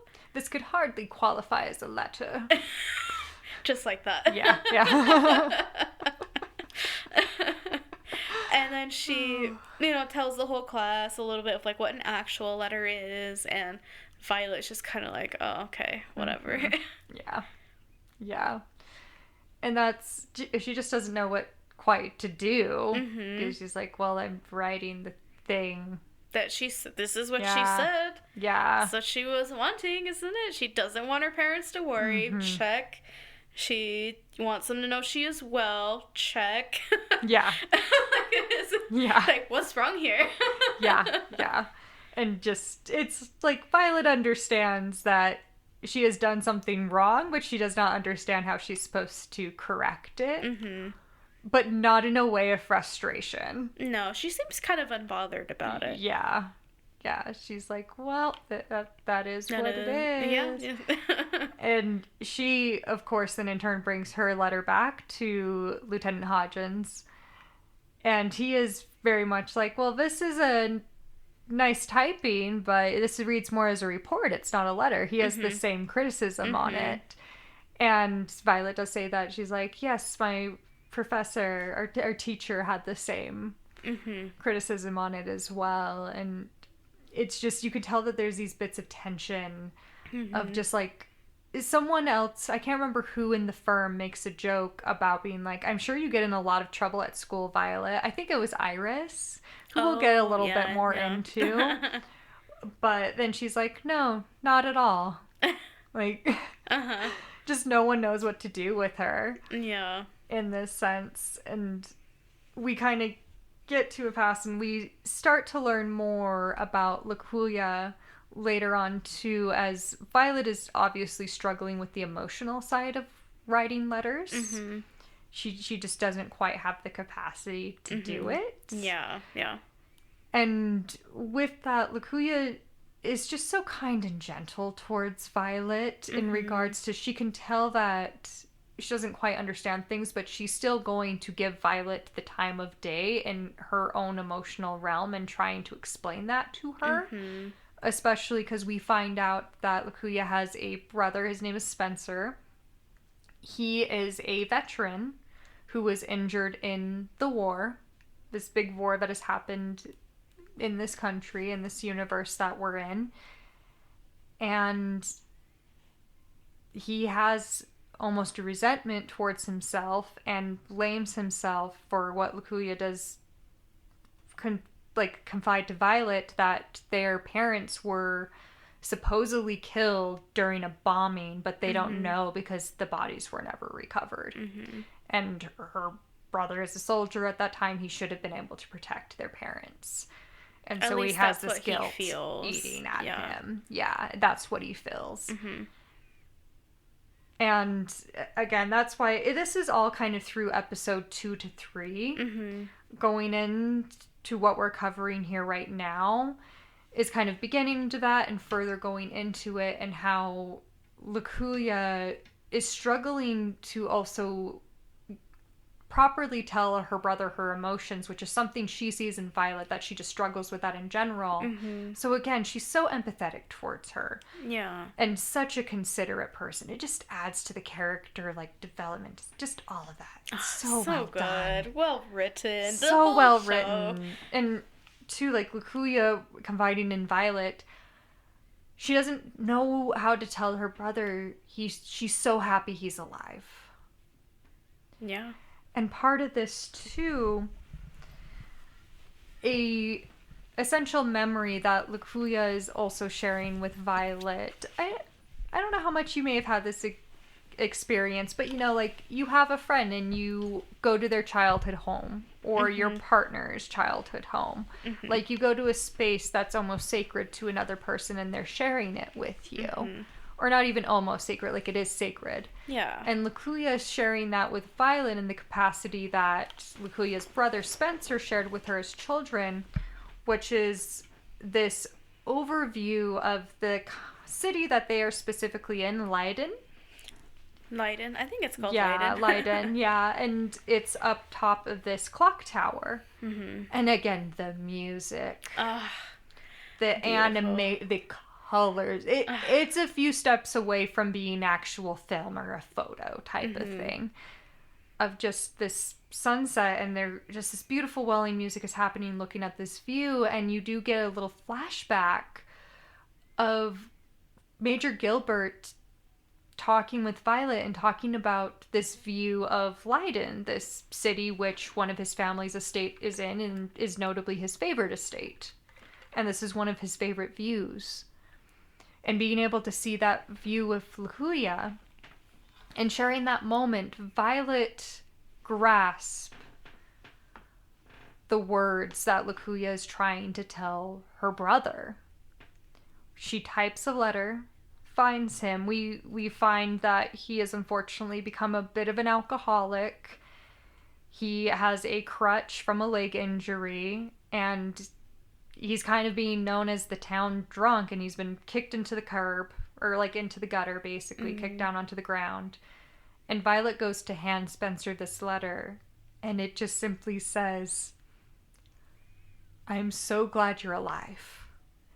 And this is part of, too, kind of as we said, there was this tension in school where Violet couldn't quite be called a doll. She couldn't get this little pin to make herself a doll. She couldn't graduate. We're not quite talking in the order, but still, like, it just... She can't quite graduate, and just grasping into this moment to give this letter, just, I'm so happy you're alive. And that's... Lakuya then goes back to the professor, shows her the letter, and brings Violet to the school so Violet can get her pin, and then she's officially a doll. At this point, it just... The emotion and just, again, it's just, this is beautiful. Mm-hmm. Please rewatch it, watch it, just all of the things. It is such a amazing story in regards to empathy. Showing it, practicing it, learning it through the people around you and the experiences you have with them. That is the whole basis of this story. Mm-hmm. And again, as you so beautifully put, Kaneki, like, a veteran learning to become a person. Mm-hmm. Someone who's only known just orders their whole life. To be able to live their own life. It's so beautiful. So, get into that. Violet's officially a doll. She has her cute little pin. It's kind of has these little wings that come off of it and these little buttons for the typewriter. Yep. It's just so beautiful. And then we get into episode 4. Mm-hmm. I did bring up Iris a little bit. She's one of the dolls at the postal company that Violet is working at. Mm-hmm. Iris is getting called out to write a letter in her hometown. Ah, yes. Yes. Uh-huh. I remember. So it's just a little bit like she gets written to write a letter, and she's like, oh, I'm going home. I'm going to prove that I am such a, like, fantastic doll. Mm-hmm. I'm the best doll. I'm the most requested. Mm-hmm. Da-da-da-da-da-da. And in the midst of the excitement and talking about going, Iris trips on the stairs in her stiletto-y, like, just little thin, pencil thin high heels. And she breaks, like, sprains and/or somewhat breaks her wrist type of thing. Yeah. She cannot type. Mm-hmm. So what happens? Violet goes with her. So she can actually type the letter that Iris has been commissioned for. Mm-hmm. But surprise! It's her hometown. Her parents have commissioned her. Which is so sweet. It's so sweet. That's cute. Yeah. I can understand why Iris is irritated, though. Yeah. I'm irritated, too. Like, imagine, like, say I continue on in the art and music world, get good. Your own parents commission you. You're so excited. Mm-hmm. And then, oh, I can't do that. My coworker has to do it. My coworker has to do it. And it's for Iris is coming up on, I can't remember the birthday actually year for her, but it's her birthday. Yeah. Her parents want to throw a big party for her. Mm-hmm. So they've commissioned her in order to write all of the invitations for the party. But Iris is not having a good time. She's a little irritated for a fact. It's like, yeah, the surprise party is kind of nice, but we didn't have to do this. Kind of a bit of a vibe. And there is a tension which she does not want a certain person invited at all. Mm-hmm. And she explicitly asked Violet not to. Mm-hmm. But Violet was given orders directly from someone else, and that has the higher authority, so she goes and asks Iris's mom again, hey, Iris asked me not to send this letter to this person. Is that okay with you? I'm not really, no, like, send it to them. So Iris is, it's setting up to where Iris is kind of like a little irritated. Mm-hmm. She can't do the thing she was commissioned for, and the thing that she was commissioned for, she's a little bit like, but why did you call me to do this? Yeah. There's this air that she doesn't want this party to happen. And part of the reason why your parents want to throw this party for her is to find her a suitable husband. Of course. Yep. That's is like, well, you're getting to a certain age, you need to find a suitable husband. Like, we want to make sure that you're going to be okay in life. Mm-hmm. Yeah, we know. Some real sad girl stuff. Yeah. When your parents are pushing you to get married and have kids and you really don't want to, and you're the logical one in the situation. Anywho, Iris just wants to be her own independent woman. What's wrong with that? What's wrong with that? And then there is the full tension of the person that she does not want there is there, and surprise, it's her just like childhood crush sweetheart. They've been childhood best friends. She shared her feelings with him. He did not reciprocate. Oh. So she is then torn. Yeah. And crushed. Well, yeah, of course. Mm-hmm. And so the party ends because Iris's mom can't have a real conversation with her daughter. Mm-hmm. Likewise, Iris can't have a real conversation with her mom. Yeah. They're not really listening to each other. No, not at all. Mm-hmm. Not at all. There's a big disconnect. Mm-hmm, mm-hmm. And it's like you see both sides, but it's just like, okay, this is what happens. Your daughter goes running into the house crying during her big surprise party. Mm-hmm. And again, Iris is irate. She's irate, Iris. And I do not blame her in this situation. And Violet comes in to try to alleviate, and she is pissed at Violet. Yeah, well, and there's this whole time, since like I'd say the first episode, we see an underlying feeling that Iris does not like Violet. She doesn't really like her. And this, up until this point, there's always been that underlying, she does not like Violet. And then now we get to this big culmination, and it all just kind of starts coming out. Mm-hmm. Where it's like, oh, okay, she very clearly does not like Violet, especially now that she has explicitly gone against her wishes. Betrayed her in girl code. Yeah. But you know what's another sad girl thing? You do not know girl code because you literally have not experienced it. Yeah. No, that's sad true. Girl. Yeah. Girl code, what's that? She's like, Violet would literally be like, I did not realize that there was a code and conduct with being a girl. I apologize. Yeah. Is there a manual that I can read up on this? And then Violet is just, and she's very calm in explaining, but she's like, well, yes, you told me that, but your mother initiated the order, so I went to confirm with her. And then Iris just is realizing she's so irritated, but then she does realize she can't really be all that mad. Violet doesn't know what's happening. Violet doesn't know that that was her childhood friend, crush, who she shared her deepest feelings with, and he did not reciprocate.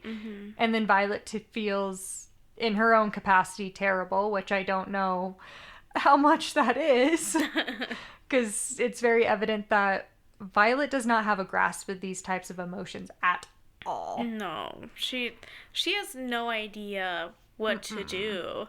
She just is very matter of fact. Okay, this is what I did, and this is why I did it. Why are you upset? Not in like a callous way, but just, these are the facts. Why is this a problem? Yeah. She just doesn't know. And it does become a very sweet bonding moment between Iris and Violet, understanding that Violet doesn't understand. And then further understanding her own emotion and the complexity of it. And there is the resolution of Iris will then have Violet write out the letters of apology to all the guests to the party. Because the party, yes, it was effectively ruined. Her mother should have kind of known better in a sense, but hey, she was doing her best too. And so we get to this resolution, and we have this beautiful scene too as Iris and Violet are coming back. We learn more of the origin of Violet's name. Iris's name being the origin because in the village she lives in, she was born during the time of year that the irises bloom, and they're very beautiful.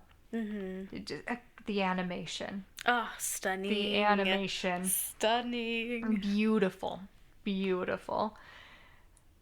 And we get that origin.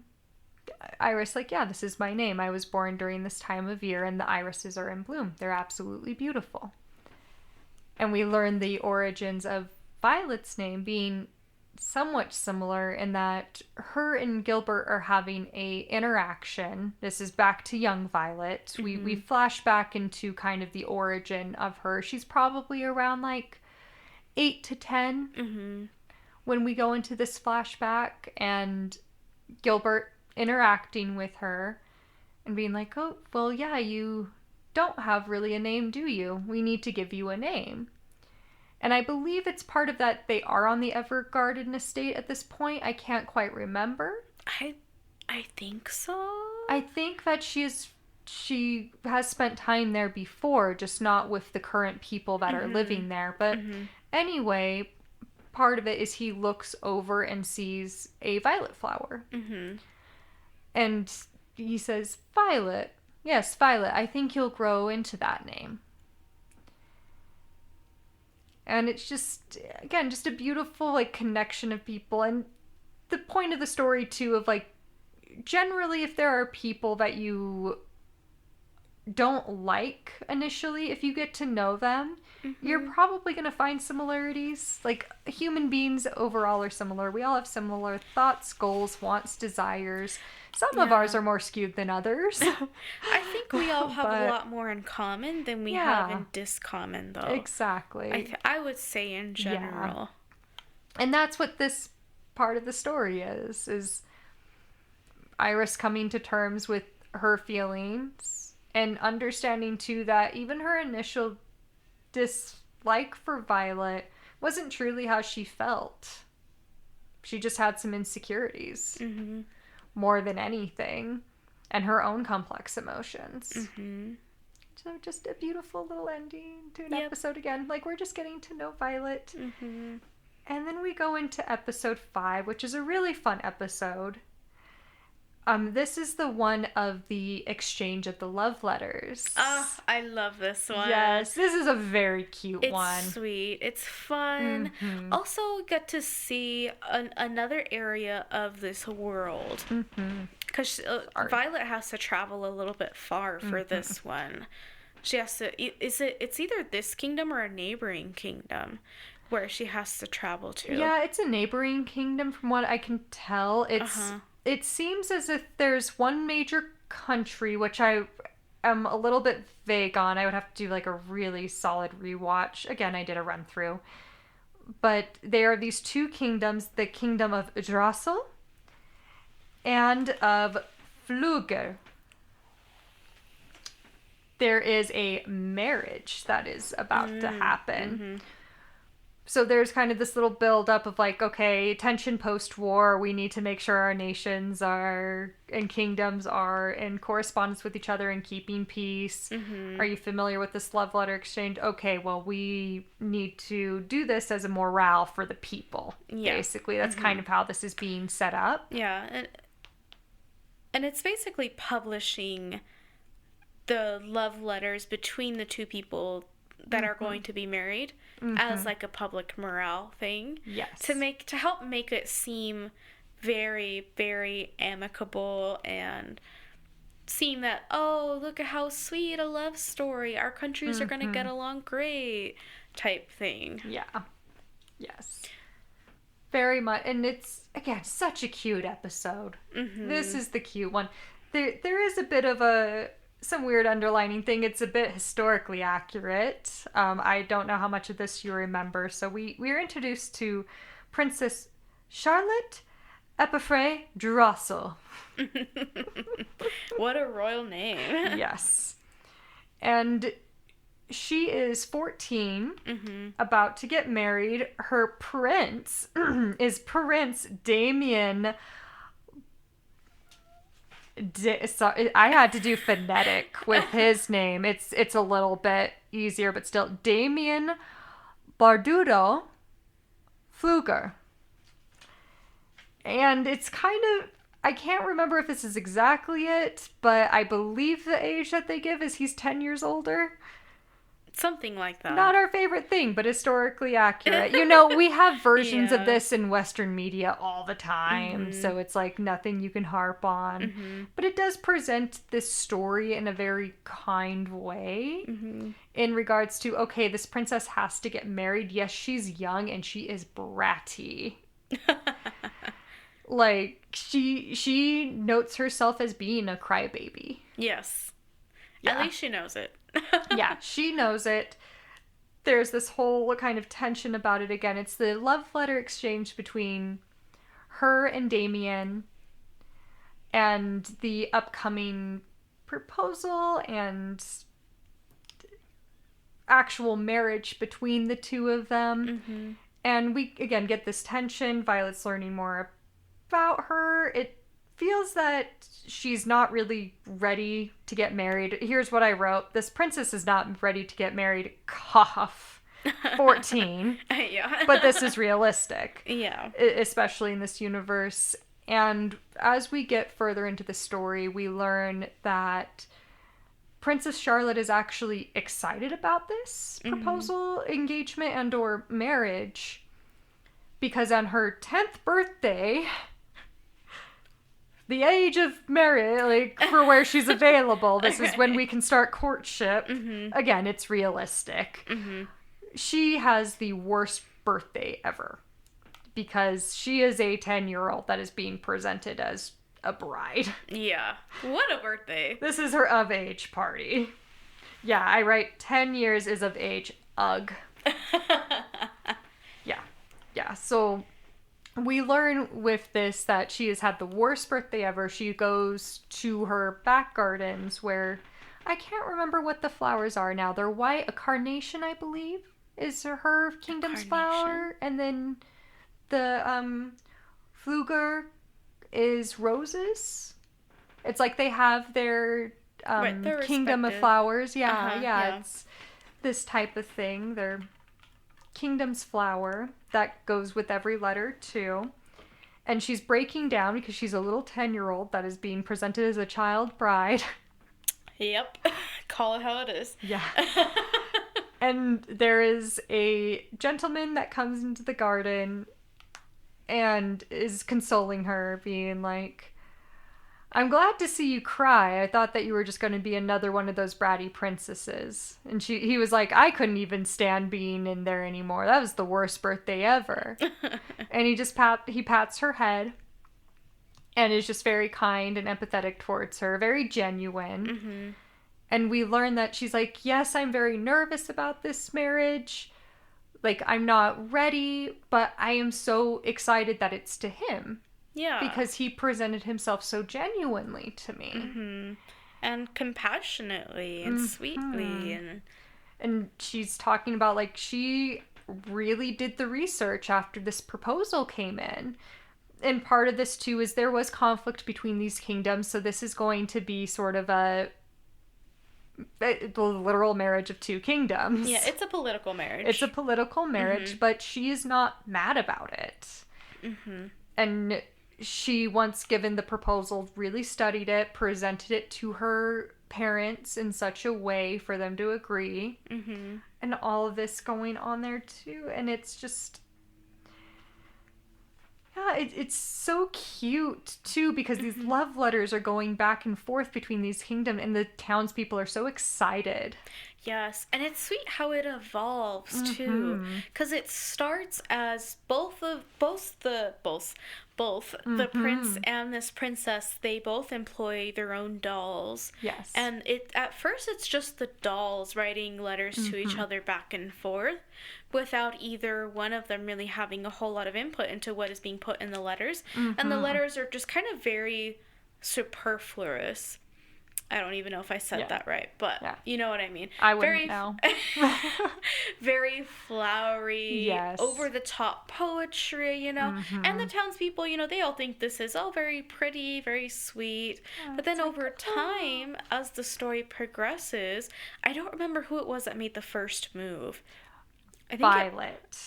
Violet presented the first move and idea. And implementing, as opposed to, because Charlotte has shared her feelings with Violet. Just on that, yes, she's nervous, but she's actually very excited for this marriage. And Violet's like, okay, I have an idea with that.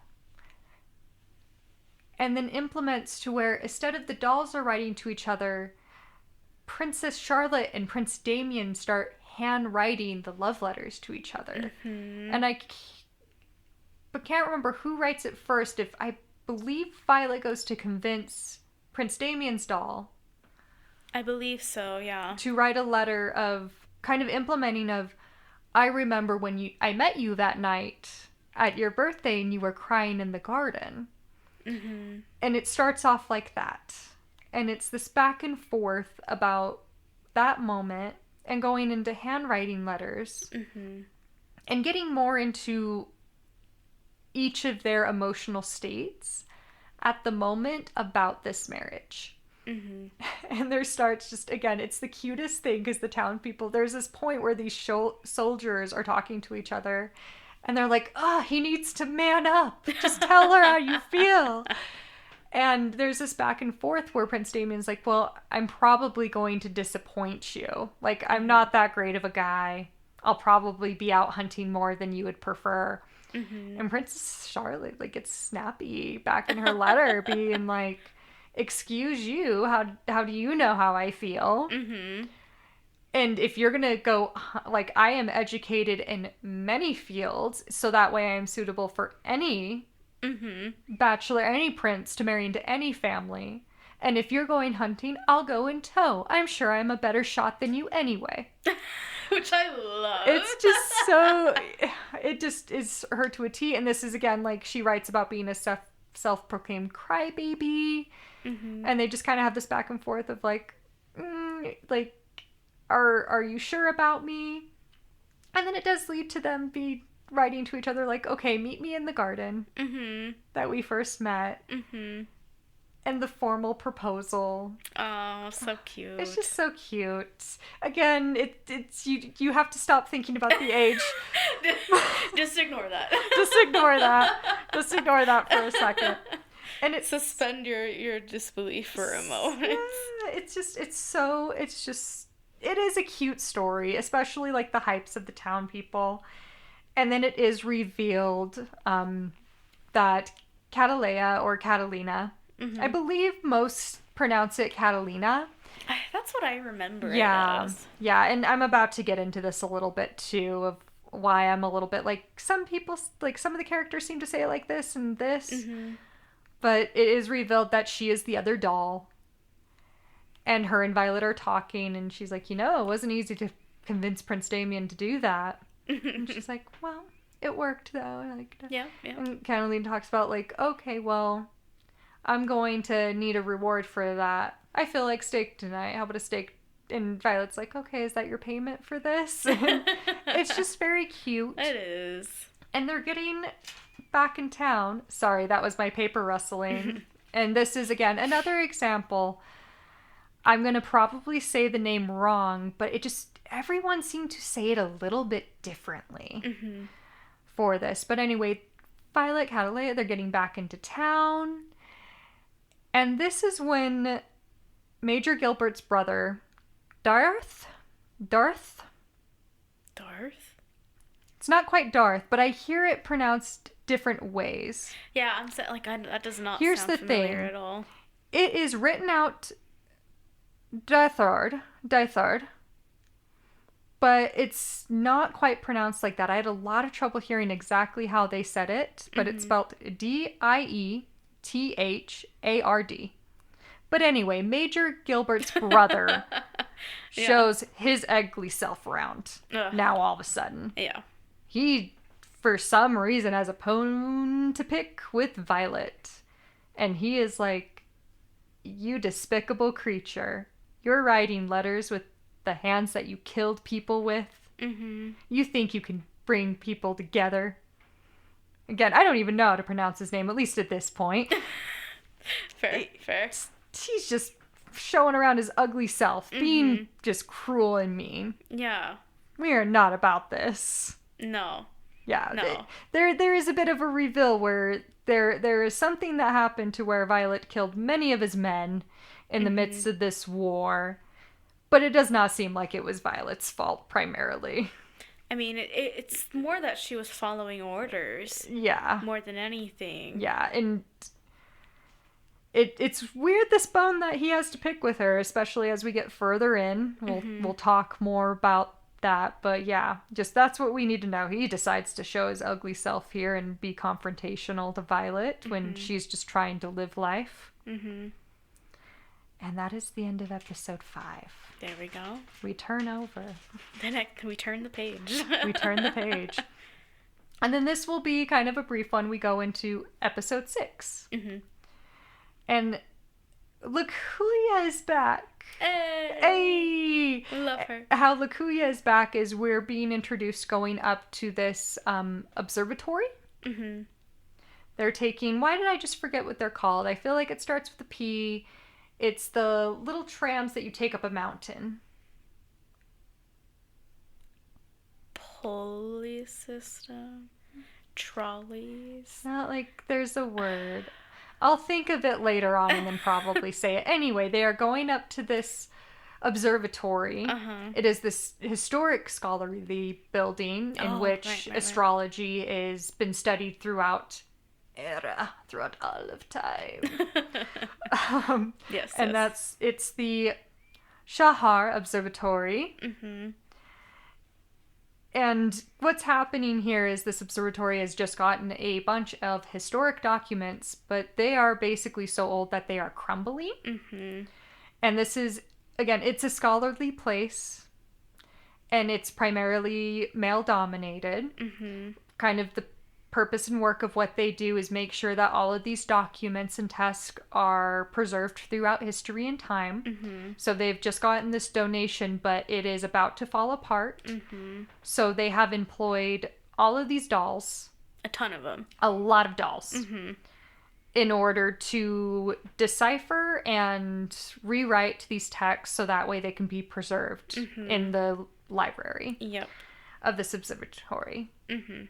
Very interesting concept. I love the setup of this. Oh, yeah. Very fun. Yeah, very fun. And each scholar of the observatory is going to be paired up with a doll. And so, again, Lukulia's back. Yay! Yay! We have all of these other little dolls. And it's so fun to see everyone in their own little uniforms. And then the contrast with, the very monk-like... Oh, yeah. Scholars. Yeah. It very monk-like scholars, and it definitely gets into that too. And Violet, she is paired up with Leon Stephandis, I believe is how it's pronounced again. There's a lot of names, capital N names in this show, so I'm not going to get all of them right. Yeah. I apologize. No, some of them I did phonetically, some of them I'm like, okay, that's kind of how they pronounce it. It's close enough. But basically, Leon's deal is that he is a pretty orphan boy, and he is shook by a woman who can keep up with him. Yes. Yeah. It's like he was trying to test her, and then he's shocked that she can keep up with his translation speed. And he has obviously not been around girls, women in general. He's very uncomfortable around people in general, but especially Violet. Oh, yeah. And you do get, it's the sense that it is the girl thing, and there are other of the scholars there that are kind of talking behind his back in that regard. They think of him as being very insufferable and weird. And that is a point of contention in this part of the series, in which they're being like, oh, he's just weird, pretty orphan boy. Violet, come party with us. It's this whole structure of that. Like, Leon has tried to test Violet. Violet has exceeded his expectations. He doesn't know what to do. It's the end of the day. They're in the library area. And these guys are trying to hit on Violet to get them or her to come back with them to have a night partying or drinking or something or whatever, whatever these scholars do. And not very monk-like. Yeah, not very monk-like. But they talk about Leon being an orphan. And Violet's like, well, then that makes me like him because I'm an orphan too. So in turn, you don't want me to be in a social function with you. Mm-hmm. And you can tell that it's the first time that she's not actually standing up for Leon. Mm-hmm. She is just being her logical self. Yeah. But this is the first type of capacity that Leon has had anyone step up for him and not make fun of him or think of him just as super insufferable. Mm-hmm. So it just follows into that. And Leon's story, him being very jaded towards society and then gaining an appreciation for society. And we learn his story. His father was a traveling merchant of some sort, or no, he also did deciphering of text and recording of it. He was traveling for that. He never came back. His mother went out looking for his father. She never came back. So he's just stayed in this town his whole life. This is the only place he can really go to where he's going to be clothed, housed, fed, all that type of jazz. And so he's just lived here and been here his whole life. Mm-hmm. And as we progress in the story, really it's just that Violet inspires him to move past his trauma because she is an orphan. She doesn't even know who her parents are. Mm-hmm. We get more of the slow reveal of like, okay, she was obviously trained at a very young age, taken away from her parents and trained to be very militaristic at a young age. She was a child soldier. Yes. Is what she was. Yeah. And I can't remember if I write further into the episode that we find that out, but it is very evident. Yes. Very early on. The show, it's very evident. Yeah, like, she doesn't know any different. She doesn't know who her parents are. She doesn't know where she's from. She doesn't know her age. She's kind of in a similar boat as Leon, and it inspires him to then travel the world. Which is so sweet. It is so sweet.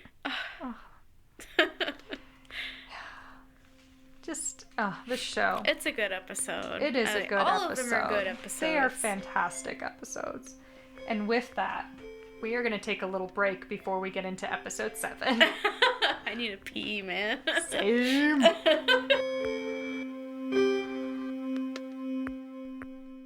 Kiki here with bad news. This is going to be a 2-parter. We genuinely hope you enjoyed. If you did and want part 2, if you cry at us hard enough, we might get it out sooner than later. Who knows? If you want to listen to more of us, you can find us at sadgirlsandanime.com. We're also on Instagram and Blue Sky, Sad Girls and Anime Podcast. We hope you've seen us on Reddit, Sad Girls and Anime Pod. We've had a lot of fun interacting with you all on there. Thanks again for crying with us.